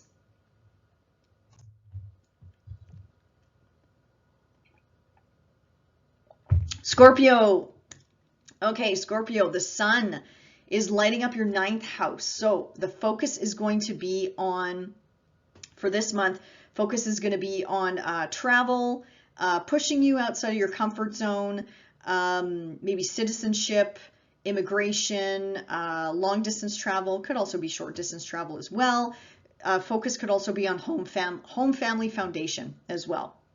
Now, July 22nd, the sun moves into your career sector, Scorpio. So suddenly your focus is going to be on work, day-to-day work, your public reputation, your status. This could even be marriage. Also, this could be something to do with parents, a parent or an authority figure in your life, or dealing with authority figures. So like bosses or the government or something like that. So that's going to be one of your focuses this month, Scorpio. Now, let's talk about the moons. You have a beautiful full moon in Capricorn down in your 3rd house on July the 3rd. Now, this is going to light up your communication sector. Something is coming to a culmination point. So this could be travel, short distance travel mostly. This could be something to do with your community. This could be siblings, cousins, neighbors, technology, transportation, vehicles, or however it is that you get around. This is something coming to a point. This is something materializing. Because it's making such a nice aspect to Saturn and Jupiter, that's why I'm saying something might materialize in this area of life. Relationships might be tied in here, and also kids, your hobbies, whatever you do for fun might be tied into this full moon as well. The only thing is the full moon is going to be opposing Mercury in Cancer, so there just might be a miscommunication. That's the only really hiccup I see. Or maybe you're traveling somewhere and you forgot to read the fine print, or you forgot this at home, or you forgot something here, or you just, again, you misinterpreted something. Not the end of the world. It's just a hiccup. It's a bump. And again, we're in this energy right now. So not the end of the world, just something to be mindful of. Now that beautiful new moon in Cancer, and that is sitting up in your 9th house of higher education, teaching, religion, law, long distance travel. This is your ethics, your beliefs. And again, anything to do with meeting people from different cultural backgrounds. This is pushing you outside of your comfort zone. This could be citizenship, immigration, whatever the case may be. So plant those future seeds of intention, Scorpio. If you do that now on July the 17th, something should come to fruition when we have a full moon in Cancer, and that's 6 months from now. And Uranus and Neptune are really supportive here, which I absolutely love. Well, Uranus isn't expect the unexpected, but if there's anything you want to break free of something, Scorpio, Uranus is going to help you with that. Again, could be tied to relationship, and Neptune down in your 5th house is going to also help you dissolve something, like take away something that is not working for you anymore. Also a really good aspect for spirituality if you're into that as well. Actually, this new moon for you actually might be dusted with a little bit of magic and spirituality, and because it is up in the higher house there of religion. So possibilities. You could see some synchronicities, some signs and symbols there, Scorpio. So, keep an open eye for things like that. That's really magical. The only thing is this new moon is opposing Pluto down in your 3rd house of communication, community, short distance travel, siblings, cousins, neighbors, relatives. You're very familiar with this energy, Scorpio, because this has been happening for you since 2008. So very transformational energy happening here in this house for you. I personally just think it's going to be a power struggle or a reminder from Pluto, like, hey, I'm here. Don't forget about me. You have unfinished business in this area of life that you got to clean up in the next 6 months. So that's what Pluto's asking you to do, because this is a rebalancing. Work with Pluto. Pluto is so powerful, and Pluto wants us to be our true authentic selves. So I would say work with Pluto, incorporate that into your new moon wishes, and I think you're going to be just fine, Scorpio. Okay, Mars, your ruling planet is moving into your 11th house of groups, friendships, associations, anything that you belong to in a group setting. Also, this is your hopes, your wishes, your dreams for the future, your long-term goals.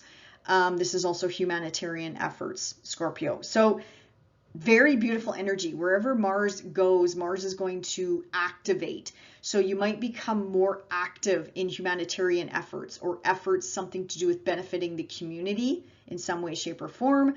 Also,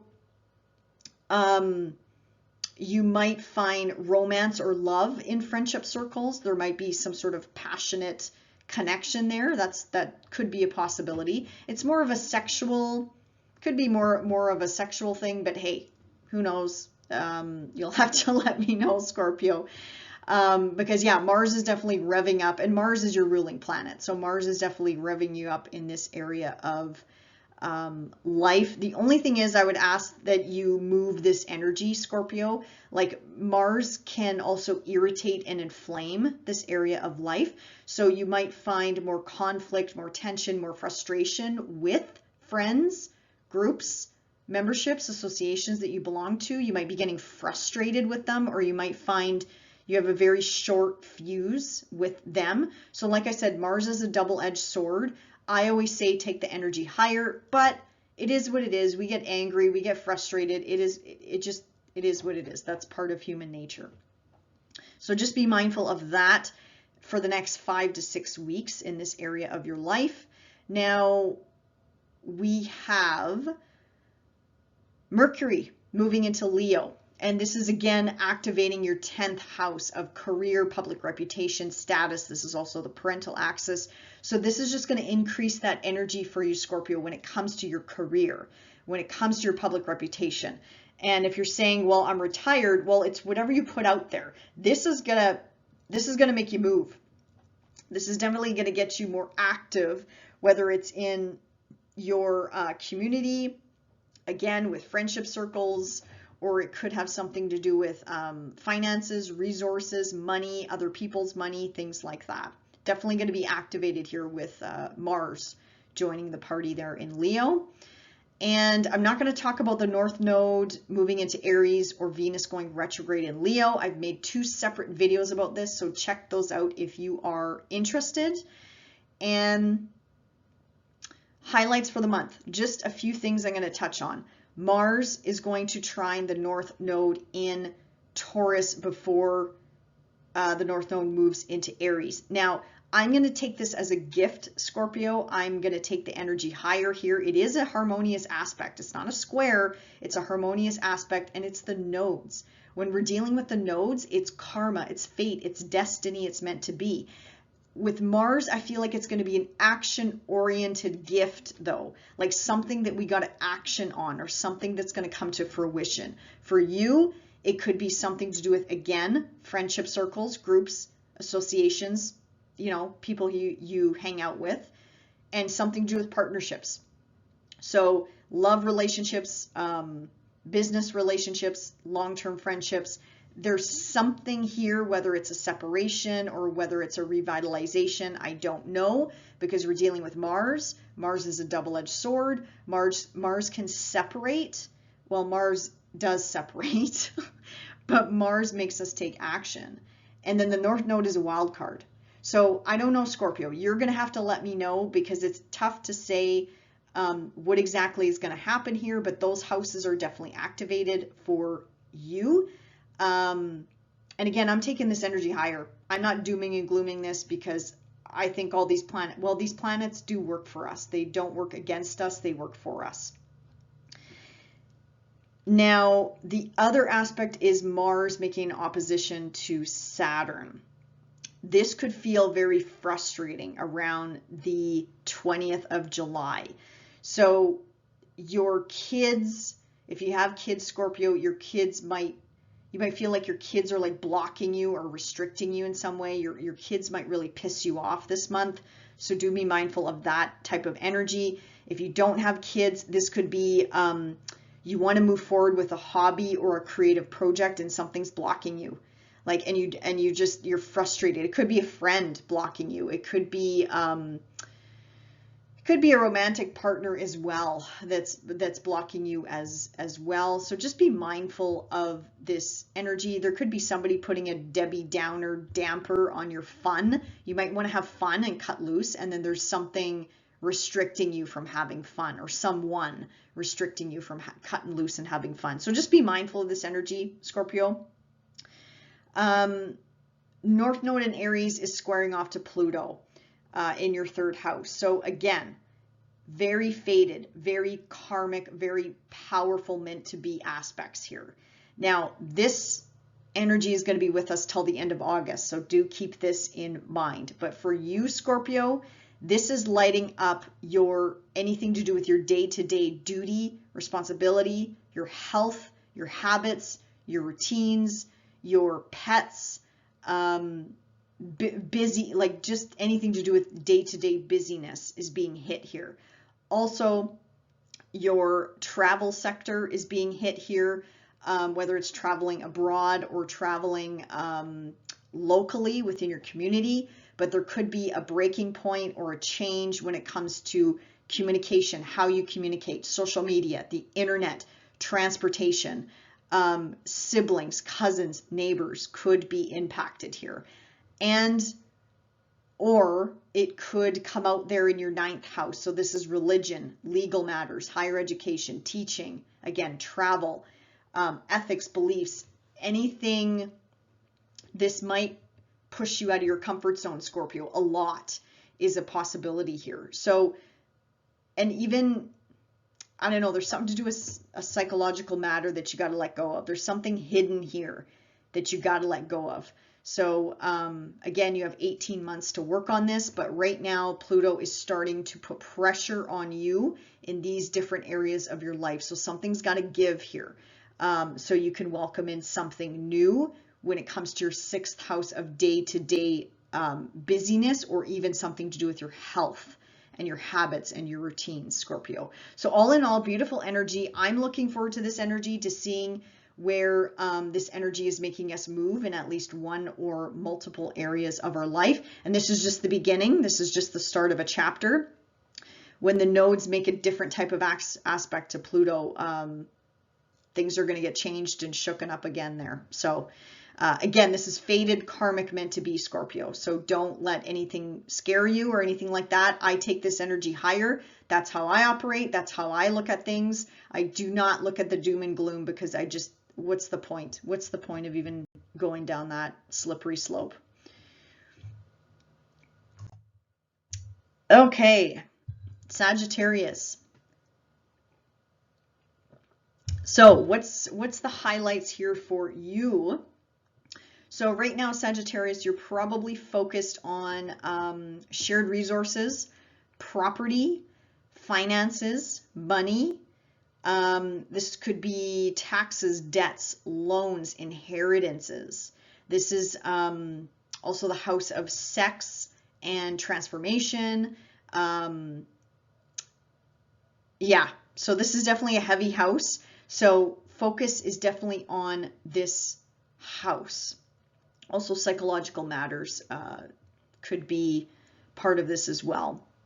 Now, July 22nd, the sun moves on to Leo, lighting up your 9th house of religion, teaching, long distance travel, legal matters, anything that pushes you outside of your comfort zone, Sagittarius. I feel like you are very comfortable with this energy because you somewhat can relate to the 9th house.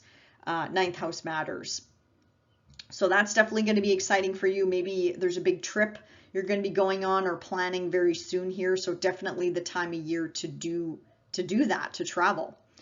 Now the moons, let's talk about the full moon down in Capricorn there in your 2nd house. So your financial access is being lit up this month with the luminaries. So full moon in Capricorn is being really nicely aspected by Saturn and Jupiter. You should see something culminate, Sagittarius, when it comes to money, resources, your values, material possessions. Something should come to fruition. Something should come to light. So actually, I'm really excited for you. Hopefully this is money coming in for you, Sagittarius. Now on July the 17th, we have a new moon in Cancer. Sorry, let me back up here. One thing I forgot. Full moon in Capricorn will oppose Mercury in Cancer. Now, this could just be a miscommunication, Sagittarius. Something that you just missed. Something to do with maybe not signing on the right dotted line, or the money went to somebody else, or there was just a delay in the money, or I don't know, just some sort of miscommunication. This could also be a miscommunication when it comes to a partner's resources as well. So nothing to worry about, just something to be mindful of. Back to the new moon in Cancer being really nicely aspected to Uranus and Neptune. So this is a time, Sagittarius, to plant those seeds of intention when it comes to other people's money. Again, this is a money house. So anything to do with change, any area of life that you want to change, transform, be reborn. This is, you know, maybe you want to get rid of a debt or a loan or something like that. Plant those seeds of intention. So 6 months from now, when we have the full moon in Cancer, something should come to light in, again, this financial access for you. Uranus, it's helping you out in your work sector there, your day-to-day duties, responsibilities. Neptune there is helping you dissolve something when it comes to home, family, foundation, or supporting you from a invisible, like behind the scenes, like spiritual support with this new moon in Cancer, which is really beautiful. The only thing though about this new moon is it is opposing Pluto in your second house of money, resources, how you earn money, your values, material possessions. So Sagittarius, you're familiar with this energy. It's been with you since 2008. I would just say work with this energy. This is a rebalancing. This is just Pluto saying, hey, I'm still here. You have unfinished business when it comes to do with your earnings, how you make money, your resources, your material possessions. Pluto is just reminding you of something here. So this is just a rebalancing again in your financial access. Now we have Mars moving into the sign of Virgo. That's up in your 10th house, Sagittarius. So it is full on the next 5 to 6 weeks. Mars is going to be lighting a fire under your butt when it comes to career, your public reputation, maybe something to do with your parental access. Work is going to be possibly another focus the next 5 to 6 weeks for you. Wherever Mars goes, though, also inflames. So watch out for being really quick to anger, frustration, and actually this could be your bosses. This could be people you work with as well. You might find that they're irritable in some way, shape, or form. So just be mindful of the energy, Sagittarius, and move the energy, get it out of your body. Don't fester, don't sit on a work problem and then let it fester in the body. Exercise, get it out of your body in some way, shape, or form, in healthy ways, of course.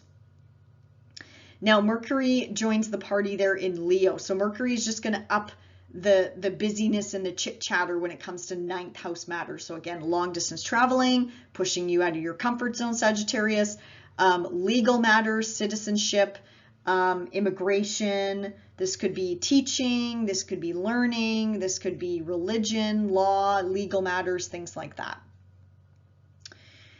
Now, so I'm not going to talk about Venus retrograde in Leo or the North Node moving into Aries. So I made 2 separate videos on that. If you want to go check them out, go check them out. Few things I want to mention here. Mars is going to trine the North Node in Taurus.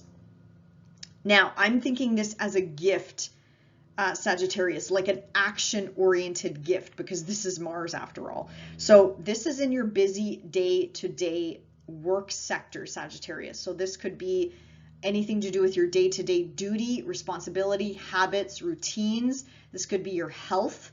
This could be something to do with your pets, diet, and nutrition. So I'm going to take this as a blessing. I think this is going to be a blessing for each and every one of us in at least one area of life before the North Node moves into Aries. Now, speaking of Mars, middle of July to the end of the month, we have some interesting energy here. So Mars is going to oppose Saturn. So Sagittarius, you might feel some frustration, some blockages when it comes to, again, people in the workplace, your boss, your family, your kids, your home, your foundation. There might be some blockages here or some frustrations that come up. This too shall pass. The energy is going to pass, Sagittarius, but I thought I'd mention it because when the malefics stand off against one another across the sky, they're definitely asking us to rebalance something in at least one or more areas of our life. And again, for you, it's going to be career, it's going to be reputation, it's going to be maybe something to do with your boss, Or this could actually be a parent as well, or an authority figure, or dealing with the government or something like that. Now we have the North Node in Aries squaring off to Pluto. Now this energy is going to be with us until about the end of August. So this is a longer term energy. Now for you, Sagittarius, this is going to be lighting up something to do with having fun. What does having fun mean for you? This could also be romance. This could be dating. This could be children. This could be creative self-expression, creativity in general. And then with Pluto in the second house there, money could be involved here. How you spend money, how you earn money, your values, your material possessions. So something has got to move in these areas of your life. Also, what could be involved here is friends, friendship circles, groups, memberships, associations that you belong to. This could also be, this is the letting go point. So something's got to go in this area of life for you in the next 18 months. But I mean, this is just the start of it, with Pluto making a square to these nodes, asking us to like sort of wake up to this energy. Now, again, this could affect your resources, your partner's resources, money, shared resources, property, debt, inheritance, transformation, sex, things like that. So just be mindful of this energy, Sagittarius. I'm not doom and glooming it here. It is what it is. It's very faded, powerful, karmic, meant to be energy. I love personally working with the nodes because sometimes you don't know what you're going to get. And the nodes move us in the right direction where we're supposed to be headed. So just wanted you to, put this on your radar, Sagittarius. And again, keep in mind, this is going to be with us until the end of August, approximately.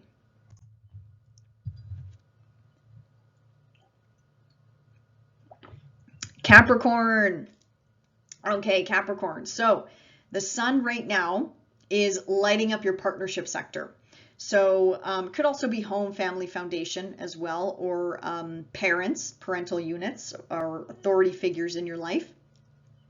So Capricorn, that's going to be the focus, is partnerships, contracts, agreements, negotiations, could even be marriage, partnership, things like that.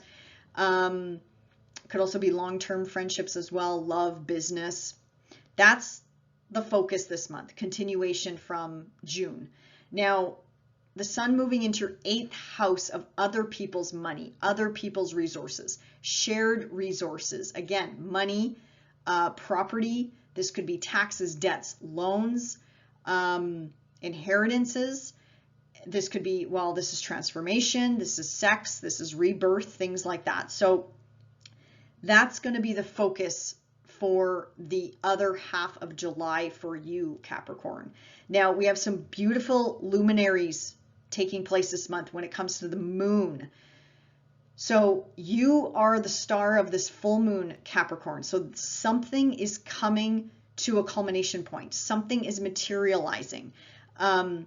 This full moon is being really nicely aspected by Saturn and also by Jupiter. So some other themes tied in here could be transportation, siblings, cousins, neighbors, anything to do with communication, social media, the internet, and also hobbies, children, creative projects, having fun, Capricorn, just plain old having fun. So yeah, this is a really beautiful full moon. The only hiccup is going to be it opposes Mercury. So there just could be a miscommunication. I'm thinking a miscommunication with a business partner, a love relationship, a friendship, things like that. Maybe you signed a contract and you forgot to sign a page, or you forgot about a page, or you didn't read the fine print. Not the end of the world. It's just going to come to light. You'll realize it and it can get corrected. It's not the end of the world here, Capricorn. Now, the new moon in Cancer Very beautiful energy. So plant those seeds of intention, Capricorn. And this is going to stretch out for the next 6 months. When we have a full moon in Cancer, that's when something should materialize when it comes to your partnership sector. So your business partnerships, love partnerships, friendships, contracts, agreements, negotiation, marriage. So plant those seeds of intention.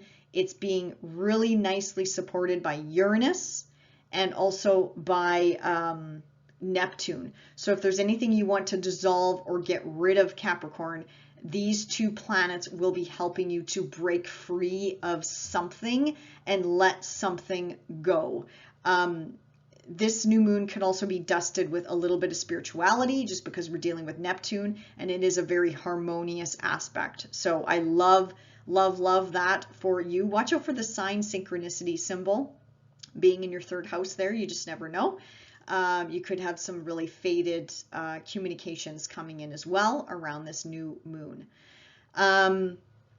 Okay, Mars. Oh, sorry, one more thing. The new moon is opposing Pluto in your sign. You are not, you are very familiar is what I should say. You're very familiar with this energy, Capricorn. This is nothing new. This is like Pluto. I personally just think this is going to be a power struggle, Capricorn, and you're going to be like, been there, done that. Yeah, I know. What else is new? So it won't be a new energy, but it's like Pluto just kind of like putting his hand up saying, Capricorn, don't forget I'm here. And of course we don't forget Pluto is in our sign. Jeez. Like, come on now. But anyway, that's what I feel like this energy is going to be, is like Pluto's like nudging us like, hey, I'm here. You got to clean up unfinished business. Come on now. Let's get going. Blah, blah, blah. The clock is ticking, even though we have until 2024. But anyway, this is just Pluto. Pluto is obviously transforming us physically, our personality, all areas of our life, because this could be touching work, home, family, foundation, our reputation, parental access, our relationships. So that's all that I wanted to mention there, is that Pluto might remind you that he's still like hanging out and having a good time. Okay. Mars is moving into your 9th house of religion, teaching, law, legal matters, long distance travel, citizenship, immigration, anything that pushes you outside of your comfort zone, Capricorn. Teaching, did I mention teaching, learning, things like that. So Mars activates wherever he goes. So Mars is going to light up this area of your life for you, Capricorn. The only thing is, Mars is a double-edged sword. Mars can also irritate and inflame. So just be mindful of being frustrated. Like if you're traveling, you might have a short fuse. You might get frustrated really easily. But on the flip side, you might actually find people might project on you like your anger. So maybe you're traveling and you notice people are like cranking out on you and you're like, what the hell? That's just Mars. And I mean, Mars is going to be in here in 5 to 6 weeks. I hope that doesn't happen. But again, I'm just putting it out there. Also watch your health. Mars can inflame areas of the body. So just be mindful of your health and well-being and your nutrition, diet, what you're putting in your body. Now, Mercury is joining the party there in Leo in your 8th house. Again, amping up, putting more energy into shared resources, finances, money, debts, taxes, loans, transformation, sex, psychological matters, big change, Capricorn. So Mercury is just in here increasing the chatter, increasing the communication, increasing the messages, things like that are going to be activated in this house for you. Now, I'm not going to talk about the North Node in Aries, not going to talk about Venus retrograde. I made 2 separate videos about that. You can go check them out if you're interested, but I'm not going to cover them off again here. Couple highlights for the month I just want to touch on. Mars is going to trine the North Node in Taurus, which is, again, a very fated karmic situation, whatever you want to call it. I'm going to take it as the nodes are leaving us a gift in this area of our life, in the 5th house there, before the node moves on into Aries. So But this is going to be an action-oriented gift, Capricorn, something we have to take action on. The reason why I say that is because Mars is involved. Now, this could be, Capricorn, something to do with, again, teaching, learning, traveling, the legal system, citizenship, pushing ourselves outside of our comfort zones, wrapped up with something to do with a hobby, putting ourselves out there, starting a business, maybe something to do with our children or having a family. Taking, again, something we have to take action on. This is a gift. I'm taking this aspect as a gift because it is a trine after all. And we're dealing with the nodes. That's a wild card energy. We don't know which way it's going to go, Capricorn. So take this higher. I always take the energy higher. I'm an optimist. Let's take this energy higher. I think this is going to be a blessing for us. And it's even happening down there in our fun house, you know, fun, romance, dating, sex, flirtation, like who knows, Capricorn? The sky is the limit here. So what else do we got here? So the last half of July, Capricorn, might be sticky. Let's just put it that way. Mars is going to be opposing Saturn. This is happening in our communication sector. This is happening in the travel sector of your chart. So again, I mentioned frustrations with travel, blockages, restrictions, delays. That's a possibility. That is a possibility around the middle of the month. So just be mindful of this energy. If you're feeling anger, the tension come up. This is just Mars and Saturn asking us to rebalance these areas of our life. Now, another example could be siblings, cousins, neighbors are somehow restricting us in some way, shape, or form, or communication. Technology is not working. Technology is getting all screwed up. Things like that could be a possibility with this transit. So just be mindful of it. And again, it's going to pass, Capricorn. I just wanted to mention it though, for each and every sign. Now, other big news, we have the North Node in Aries squaring off to Pluto. This is freaking huge for the cardinal signs. Huge, huge, huge. If you have any planets, points, placements around the last degrees of Capricorn, Aries, Cancer, or Libra, this energy is definitely going to make you move. This energy is going to make all of us move, but if you have any planets, placements, points, angles at these degrees, you're just going to feel it more. And this energy is going to make us move. And again, this energy is fated. It's karmic. It's meant to be. Like, this is incredible. This is absolutely incredible. And I know Capricorns have been through a lot of change as it is. So you're probably thinking, well, I'm not ready for more change. Well, surprise, the nodes are moving into cardinal energy. That means it's going to be squaring off to whatever you are watching for right now in Capricorn for the next 18 months. So get used to change, Capricorn. I think I've said that a few times in my videos and in my write-ups. It's here to stay. So we have to just move with the energy. Capricorn, for you, this could honestly touch any area of your life. This is hitting you personally, your body, your personality, how you present yourself to the world. This is Pluto reworking this area of life for you since 2008. And this is hitting your home, family, foundation, roots, ancestry. This is also hitting your parental access. So mom, dad, authority figures in your life, step parents, whoever they are in your life. This could also be government, dealing with government, big businesses, things like that. This could affect your partnership sector. This could be business partnerships, love relationships, friendships. This could, well, you're letting go of something in your career life, Capricorn, in the next 18 months, whether you agree with me or not. You are letting something go in this area of life. But this is going to be, you might get breadcrumbs of it starting this month into August. But trust me, this energy will be rumbling for the next 18 months in your 10th house of status, public reputation, whatever it is that you put out there in the world. Really good time to retire, Capricorn, if you are able to. and then focus more on home family foundation, maybe work from home, get that business up and running from home. So as you can see, Capricorn, this energy is just going to make you move in at least one or two areas of your life. And this is just the beginning. And keep in mind, this is karmic, this is fated, this is destiny, this is fate, this is fortune, pushing all of us into something greater, something for our highest good, whether we get it or understand it or not. This aspect is saying, hey, Capricorn, I don't care if you're ready or not. I don't care. Pluto in the North Node and the South Node is saying, we don't care.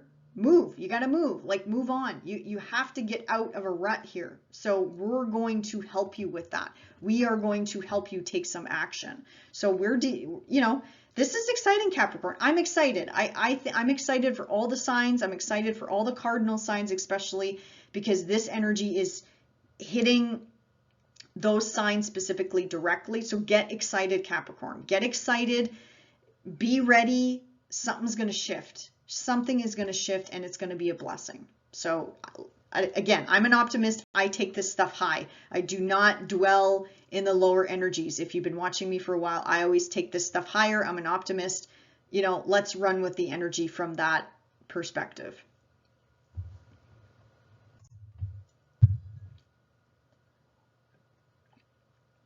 Aquarius.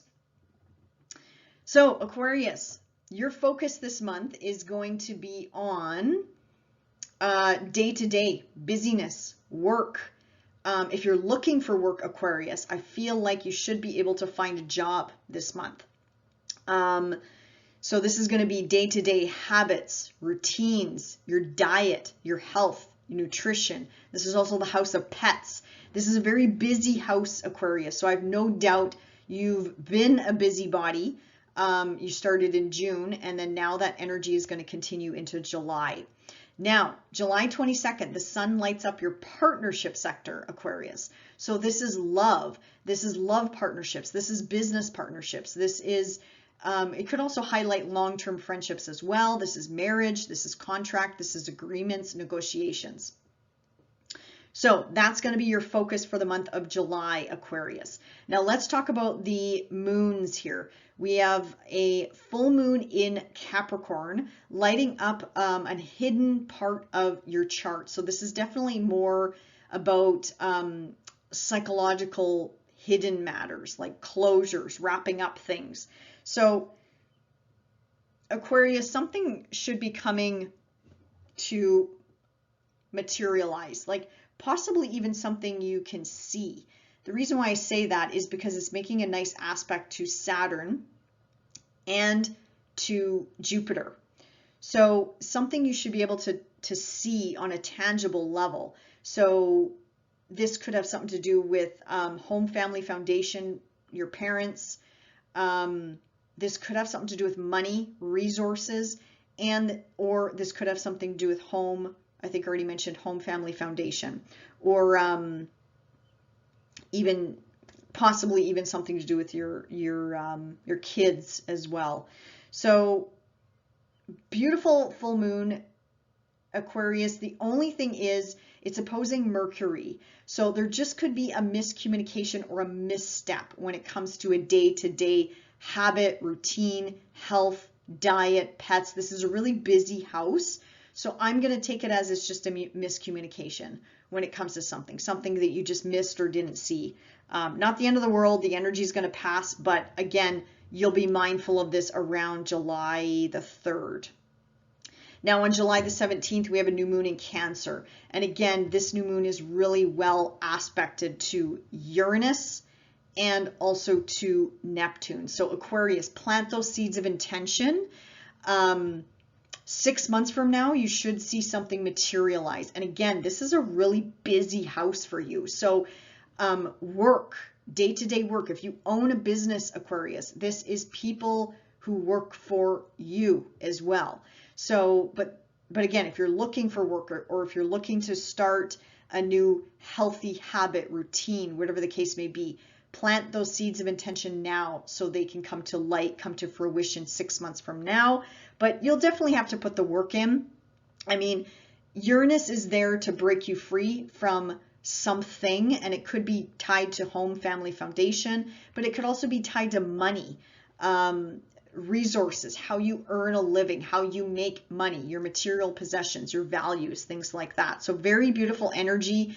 The only thing is it's opposing Pluto there in your 12th house. This is not new energy for you, Aquarius.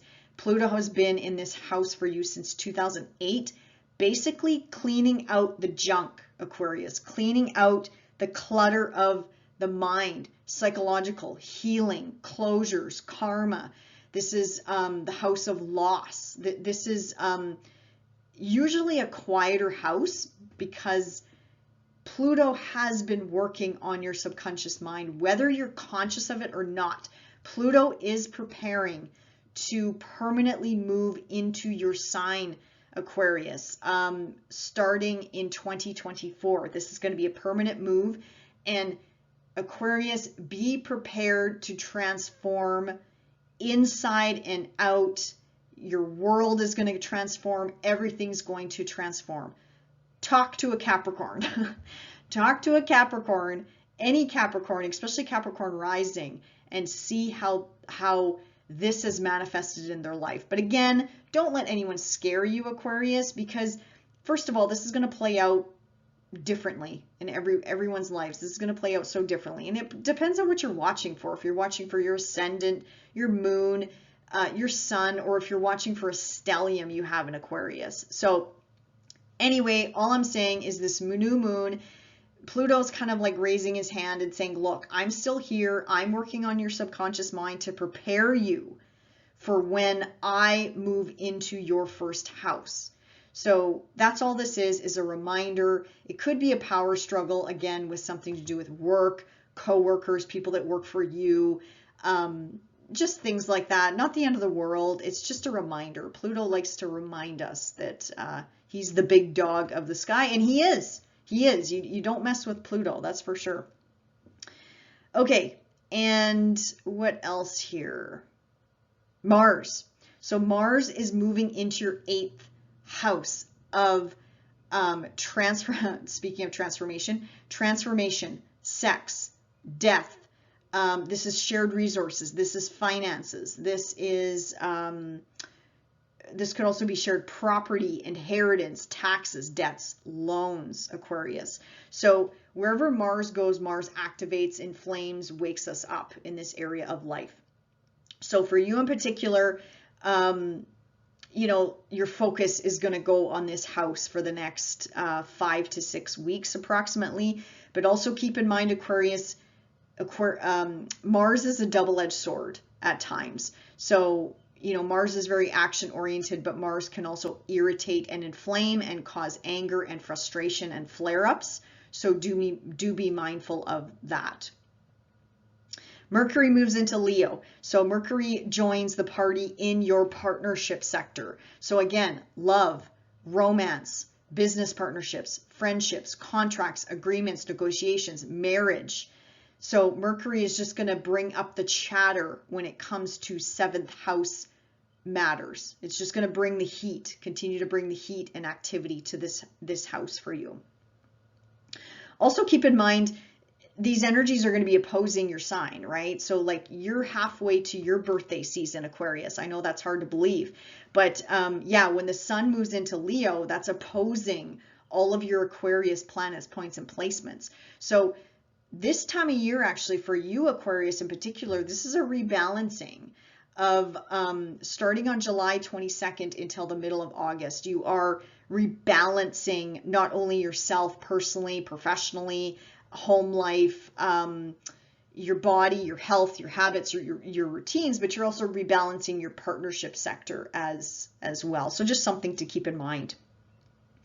Now, a couple highlights I just want to touch on. Mars making a trine to the North Node in Taurus. Now, I'm going to take this as a blessing. I always take this energy higher, but this is an action-oriented gift or blessing or whatever you want to call it. So for you in particular, Aquarius, this could have something to do with your finances, resources, shared finances, again, inheritance, taxes, debts, loans, And the North Node in Taurus would be down in your 4th house, a home, family, foundation. So this could be actually Aquarius, if you're looking to buy a home, this is that one final push to do that. Maybe a home is going to fall in your lap. Maybe that mortgage is going to come through. Maybe that loan is going to come through. And you're like, holy crap, where did this come from? That could be a blessing, right? Absolutely harmonious blessing. But you have to take action on it because Mars is involved here. So all in all, whatever happens, Aquarius, it's very faded, has a very faded touch feel to it. So do keep that in mind. Now, the last half of July could get interesting. We have Mars opposing Saturn. This is hitting your financial access, Aries. So you could be feeling like someone is blocking your financial flow, someone is blocking your finances, or how you earn a living, how you earn money. You might feel like someone's blocking that, or it's going to get you fired up in some way, shape, or form. So keep that in mind. This could also be maybe a blockage on your partner's resources, or if you rely on a partner for money, this could be some sort of tension, frustration, rebalancing when it comes to this area or this axis of your life. So just be mindful of this energy. It's going to pass, but I just wanted to put it out there because they're two malefics, and when they square off, well, Saturn is your planet, and when they square off, well, Saturn and Uranus are both your planets. You're ruled by both those planets. So, I mean, you might feel this personally because you are ruled by, your ancient ruler is Saturn. So you might feel this more deeply than, say, some of the other signs. Now, we have the North Node in Aries squaring Pluto. Now, this energy is going to make you move in some way, shape, or form, Aquarius. Now, this is hitting your communication sector, social media. This is hitting both of your travel houses, so travel short distance or long distance. This is education, teaching, training, coursework. This could be, if I didn't mention it already, transportation, how you get around. This could also be a legal matter, but this is like letting go. So the South Node up in Libra there, this is letting go of religious matters, or legal matters, or something to do with travel, citizenship, immigration, paperwork, pushing yourself outside of your comfort zone. The focus, Aquarius, is going to be more on your local community, your siblings, your cousins, your neighbors, and what that means to you. But this is also a pressure point right now with Pluto. So Pluto is asking you to transform or change something here. It could also push out to your career, your work, your day-to-day habits, duties, responsibilities. That could also be affected by this as well. Your health could also be affected by this transit as well. It could be something to do with a pet, or gosh, it really could be anything, Aquarius. It's anything to do with your day to day. So just be mindful of this energy. I'm not dooming and glooming it. It's just, it's a square. It's going to make you move. This energy is coming from Pluto as well, but Pluto is more of in that hidden subconscious house. So, I mean, this could be a push to wrap up loose ends. This could be closures. This could be, again, something to do with the subconscious mind. This could be psychological, Aquarius. So this could be a quieter aspect for you, and you're not a cardinal sign. So, I mean, this energy of the nodes is sextiling your planets, points, placements in Aquarius. This could be maybe for you in particular, more opportunity versus more challenge. But regardless, it's change. It's something is going to make you move in this area of, well, what I just rambled off there. Could be multiple areas of your life. Now, also keep in mind, Aquarius, this energy is going to be with us until the end of August, because the nodes move really slow, and obviously Pluto moves very slow as well. But all in all, nothing to fear. I always take this energy higher. The nodes are like wild cards. You don't know what you're going to get. It's really tough to guess and pin down what's going to happen.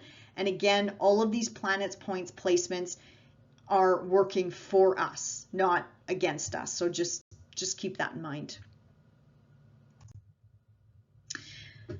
Pisces. So Pisces, where is your focus going to be for the month of July?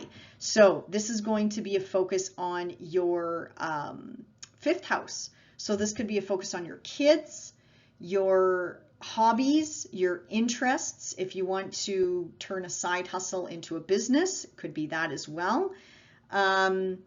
This is lighting up your fun house, Pisces. So really good time to take a vacation. If you haven't taken a vacation yet, Pisces, take a darn vacation. Now, the sun is going to move into your busy day-to-day 6th house. And this is going to energize that busy, heavy 6th house. So this is day-to-day duty, responsibility, habits, health, routine. Also your pets are in here as well. So that is going to be the focus for you for the month of July. Now, the moons, the full moon in Capricorn is lighting up your house of friendship circles, groups, members, associations, humanitarian efforts, any sort of group you belong to. This full moon, I love it because it's well aspected by Saturn and Jupiter. So something should materialize, Pisces. Something should materialize here. The reason why I say that is because we are working with Saturn in your 1st house and Jupiter down there in your 3rd house. So very nice energy. I mean, maybe a trip will materialize, maybe a health regime will materialize, maybe something to do with friends, groups, associations, memberships will materialize at this time. The only thing is it's making an opposition to Mercury. So there could just be a miscommunication, something you don't understand. And again, it could be a miscommunication coming from a child, something to do with hobbies, or just having fun. I don't know, Pisces, maybe you're having so much fun you missed a detail. Not the end of the world. Who cares? It is what it is. But I just thought I'd mention that because something will come to light around July the 3rd. But the more beautiful energy here is those nice aspects to Saturn and Jupiter. That's the point here. So new moon in Cancer. So plant those seeds of intention, Pisces, when it comes to maybe you want to start a family, something to do with children, hobbies, fun, romance, dating.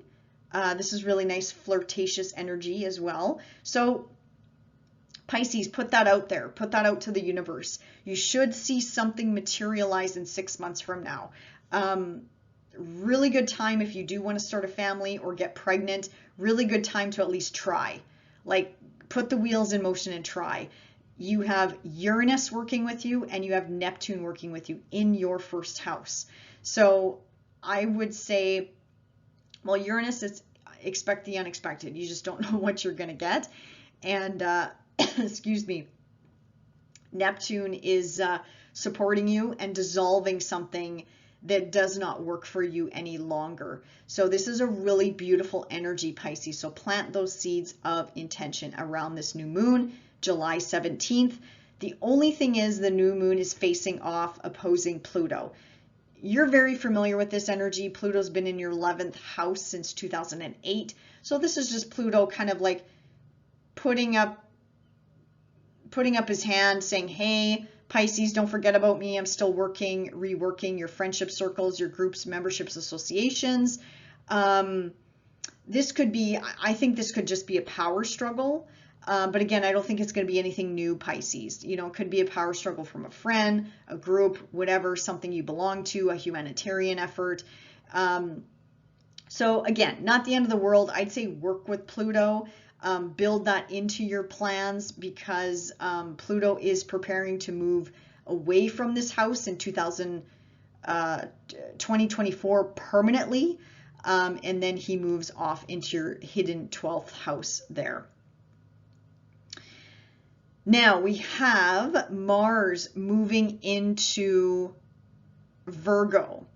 Now this is going to activate your partnership sector, Pisces. So this is going to rev up, you know, if you're looking for a partner, this is definitely going to rev up romance, dating, your partnership sector. This could be love, business, or friendships as well. Keep in mind, wherever Mars goes also irritates and inflames Pisces. So the only thing I'd ask you to watch out for is anger, frustration. This could be coming from you. This could be coming from a partner projecting onto you, Pisces. So just be mindful of that. People might have a short fuse, but also you might have a short fuse, Pisces, when it comes to your partner or your potential love partners or business partnerships, associates, or friendships as well. So just be mindful of that energy. And that energy is here to stay for the next 5 to 6 weeks. Move the energy, get it out of your body, Pisces. That's the only thing I would suggest, is don't hold this energy in your body, especially if Mars is opposing. Well, Mars is going to eventually oppose whatever you're watching for right now in Pisces. So that can be aggravating, irritating, could aggravate the body. So get the energy out of you, Pisces. That's what I would recommend. Get your toes in the sand or the water, or go for a swim, or garden, get your fingers in the dirt, hike, bike, whatever it is you do to move the energy out of your body. Mercury moves into Leo as well, just activating that busy, busy, busy 6th house. So again, day-to-day matters, your health, your habits, your routines. The chatter is going to increase when it comes to 6th house matters for you, Pisces. Now, I'm not going to talk about the North Node in Aries, Venus going retrograde. I made 2 separate videos about that. You can check that out on my YouTube channel. I'll link to that below. If you are interested, you can check those out. Couple things for the month I want to take note of here. Mars is going to make a trine to the North Node in Taurus. I'm going to take this as a blessing, some sort of action-oriented blessing before the North Node moves into Aries. So this is in your 3rd house, Pisces. So something to do with your immediate community, your siblings, your cousins, your neighbors, your relatives. This could be transportation. This could be traveling, short distance traveling. Could also be long distance, but more so definitely short distance travels. And if I didn't mention already, yeah, communication, social media, the internet, something along those lines as well. And again, this is coming from your partnership sector. So this is, again, marriage, contracts, agreements, negotiations, love, business, or friendship partners. So take this as a blessing, Pisces. And it's hard to pin down exactly what's going to happen because it's the North Node. It's the North Node and South Node. You don't know what you're going to get. You just don't know. It's wild card energy when we're dealing with eclipses and nodal energy. Now, Mars, speaking of Mars, Mars is going to oppose Saturn in your 1st house around the middle of the month. So this could be frustrating, Pisces. You might feel like somebody is roadblocking you, someone's restricting you, there could be delays, frustrations. And again, this is in your partnership sector, and this is in your 1st house. So it could come from either angle, Pisces. It could be you internally feeling very frustrated, conflicted, restricted, delayed, but it could be other people that you're sort of getting upset with or getting frustrated with, or they're blocking you in some way, shape, or form. So just keep that in mind. The energy is going to pass, but again, this could be a very frustrating, again, when Mars stands across the sky from a fellow malefic, and on top of it, Mars is going to be opposing whatever it is that you're watching for right now. And last but not least, the North Node in Aries is going to square off to Pluto. This is very interesting. This is karmic. This is fated. This is Pluto and the North Node saying, hey, Pisces, I don't care if you're ready or not.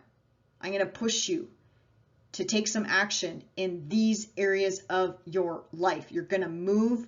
Something's got to give. Something's got to change. You have to let something go. Now, this the nodes are moving into your financial axis, Pisces. So you are really going to be focusing on money, making money, earning money. How do you earn money? Financial independence is going to be very important. Your values, your material possessions. So that's where Pluto is going to be challenging you in some way, shape, or form. But Pluto's up in your 11th house though. So this could be even pressure coming from a group, membership, association, even your hopes, your wishes, your dreams. You might have to shift those a little bit, especially once the nodes move into your financial access. This could be a letting go of something. You have to let go of a shared resource. You have to let go of property. You have to, what else could this be? This is also hitting taxes, debts, loans. Maybe it's time to let that stuff go, Pisces. Wrap that stuff up so you can start lining your pockets and making a profit. Now, this could also push out in your home, your family, foundation, something to do with parents, your children, your hobbies, like how you have fun, Pisces. So it could really come out in any one of these areas of your life. But the star of the show here is obviously your second house of finances, how you earn a living, and then Pluto up there in your 11th house. But again, this could be also coming from a parent or an authority figure or the government or something like that as well. So again, an aspect that's going to make you move, Pisces. Nothing to be fearful of or doom and gloom. I don't believe in any of that stuff. I always take this energy higher because these planets work with us, for us, not against us. It's us that works against these energies, not the other way around. So try to flow with it, Pisces. Try to go with the flow, and welcome in something new. Get ready for some big changes over the next 18 months. And keep in mind this specific aspect, this square between Pluto and the nodes, this is going to be strongest, obviously, middle of July until the end of August. So just be mindful of that as well. But all in all, really good energy. I mean, I'm looking forward to July just to see what happens, what comes out of this energy. Okay, so that wraps it up for all 12 signs. So thank you so much for hanging out with me today and listening and watching. And like I said, if you're interested in a personal reading, check out my readings on my website. I'll be sure to link to that below.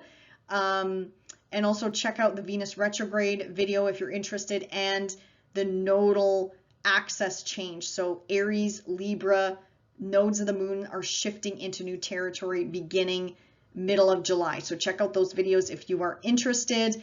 And thank you so much for watching. Have a wonderful, fantastic, karmic fated July, and we'll see you back here next month. Bye for now.